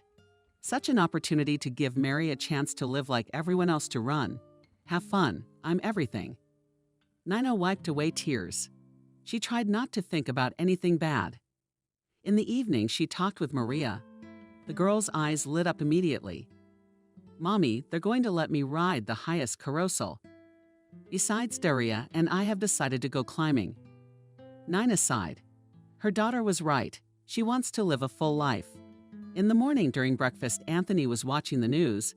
Suddenly he froze. Nina froze too. She asked for the weekend for now. The housekeeper said she would at least cook to pay him back for living here. The local news was on TV, and they were showing their girls there. The announcer was broadcasting cheerfully. "It seems our mayor or his wife had a wild youth. It's not clear why we only know of one boy. The answer is simple." Just then, a cardiac clinic appeared on the screen. Where did Maria come from? The announcer's voice reached a climax. It's very simple. The second child is sick, and it seems that the parents have abandoned her. Before the announcer could finish, Anthony's phone rang. Sure enough, it was Stephen. "Anthony, what's going on there?" "Good morning, Stephen. There's nothing wrong." "Do you watch television?" "Of course I do, and I will even prosecute the journalists for defamation. The governor has slowed down a bit. I'll wait for you at my house. As soon as you can leave." Anthony turned off the phone, sighed. "I have to go to the region." "Nina's angry," he said. "God, now you're in trouble because of us." "That's ridiculous." "What's that got to do with you?" "It's a shame we can't meet Maria. Who would have thought? What kind of technology? I thought you had to be in the hospital for 6 months after heart surgery." Anthony was glad that Maria was okay, but he was also upset because he realized that there was no longer anything to keep them in this town, which meant they would have to part very soon. Anthony is very used to having 2 Darias at home. He knew the other one was Maria, but they looked very much alike. He got used to late-night conversations in the kitchen with Nina. He had not realized before how interesting Nina was. He had to stay in the region after a conversation with the governor, which, by the way, even brought them closer together. There were other pressing matters. Daria was not worried about Daria. She knew Nina would take care of everything, and she flew home as if on wings. It had been a long time since she had the feeling that a whole family was waiting for her at home. Anthony stopped in front of the door. Family? Yes, of course. Only now did he realize why everyone felt so good in the house. Because they felt like family. That's what it was all about. You don't have to make anything up. You just have to be a family. Nina would make the best wife. He really hoped the woman wouldn't reject him. It's not about her as a hostess and mother, but as a woman.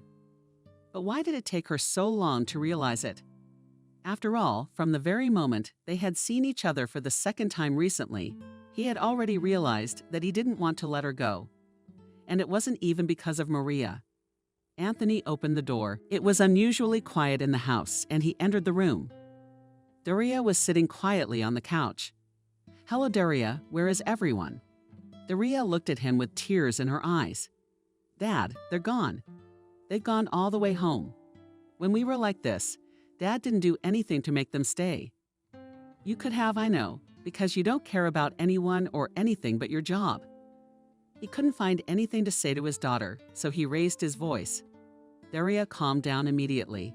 Daria wiped her eyes. "That's right, Dad. How else could you hide your misdeed without yelling at the child?" Daria disappeared into her room.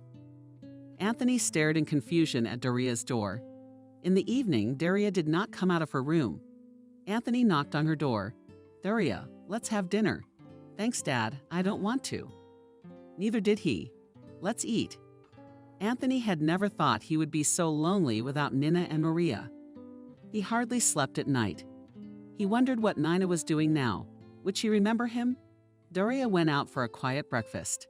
Anthony couldn't help himself. "Daria, have you called Maria? How are they doing?" "She's doing well." "Dad?" Daria, yes, she had tea and got up before nightfall. Daria, Dad. The daughter's gone. Anthony felt like he was to blame for her. And not just her, but everyone. He pounded his fist on the table. "After all, I'm a grown man and I can afford to do whatever I want." He caught up with Daria already at the school gate, stopping beside her. His daughter looked at him in surprise. "Something happened at Dad's house. Are you okay?" "Yes, but not today." "It in the car. Why? Where are we going?" "We're going to Nina and Maria's." Daria stared at him for a few seconds, then got into the car and hugged her father. "Dad, this is the right thing to do." Nina prepared the tea, put the cookies on the table. "Maria, the tea is ready." The daughter went into the kitchen and sat down on the sofa. "Mom, I really don't want tea." "Maria, you have to eat well, and now you don't eat anything." Maria picked up the cup and took a sip. "Mom, when do you think Daria and I will see each other again?" Nina was confused. She wasn't ready to answer those questions now because her soul was bleeding. "I don't know, my child. There are some circumstances. These circumstances are you and Anthony." Nina was embarrassed. "No, of course not. It's just that life is a very complicated thing." "Mom, life is complicated, of course. But I think adults like to complicate things even when they're simple. We saw that something was going on between you, and you pretended it wasn't so." Nina stroked Maria's head. "Daughter, when you grow up, you will understand. Anthony is the mayor. He's in the public eye. He's a different kind of person, if you can call him that. His family is on TV a lot. You and I are so different. Such different people, anyway. There can't be anything in common." "Mom, that's not right. It's people that matter, not where they work." Nina didn't have time to answer because the doorbell rang. "Mom, I'll get it." Nina nodded. She got up and looked out the window. How strange. They had the same car as Anthony's in their yard. She hadn't seen it before. Maybe it's not our head. Oh, those chimeras. "Hello, Nina." The woman shuddered. Slowly, she turned around. Anthony was standing next to her. "Nina, I couldn't follow you. Marry me. We'll have 2 daughters and the happiest life in the world." Nina couldn't say anything. She looked at Anthony and tears ran down her cheeks. Then he held her tightly against him. "That's it. Say no more. 2 hours to pack. We'll figure out the rest later." Vanessa dialed Anthony's number for the umpteenth time. She hated it when the mayor was out of sight. Of course, she had no right to control him, But every time he disappeared for even an hour, she thought it was from another woman who could pose a danger to her Vanessa. Finally, Anthony picked up the phone. For a few seconds, Vanessa heard rustling sounds. Then Anthony finally said hello. "Vanessa, is something wrong?" "No, but I need to know where you are."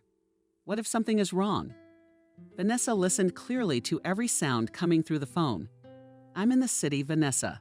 I'm at the door of the registry office." Apparently, Vanessa's voice changed because Anthony was quick to say, "Vanessa, of course, you'll be the guest of honor at my wedding." Vanessa threw the phone on the floor. She was on the verge of tears. She had been preparing for many years for Anthony to take her to the registry office. 2 months later, the governor himself visited her town. The occasion was important. The mayor of the city was getting married. The occasion was grand. And when Anthony told Stephen that he and Nina didn't want a lavish celebration, Stephen was outraged. And there's more. It's not every day a mayor gets married, much less a good mayor. Nina was. Anthony looked at her with a kind of mute astonishment. He had seen before that Nina was beautiful, but now he realized that he had never met a prettier woman. Next to them were Maria and Daria. They wore the same lush dresses, and people whispered. No one could understand how people who were about to get married could have girls who looked like 2 peas in a pod. "I now pronounce you man and wife." The words sounded so solemn that even Vanessa could barely hold back tears and immediately held out a handkerchief. Deputy Mayor Vanessa looked at him in surprise. She had only recently come to work for them. And if Vanessa wasn't mistaken, he was single. She smiled. "Thank you so much. You are so kind. You have to be so happy for strangers." Vanessa smiled in satisfaction. "It can't be. Can strangers be strangers working together?" The man reached out for her elbow, and Vanessa didn't hesitate to put her hand on his. There must have been so much happiness in Anthony's new family that there was enough for everyone around them.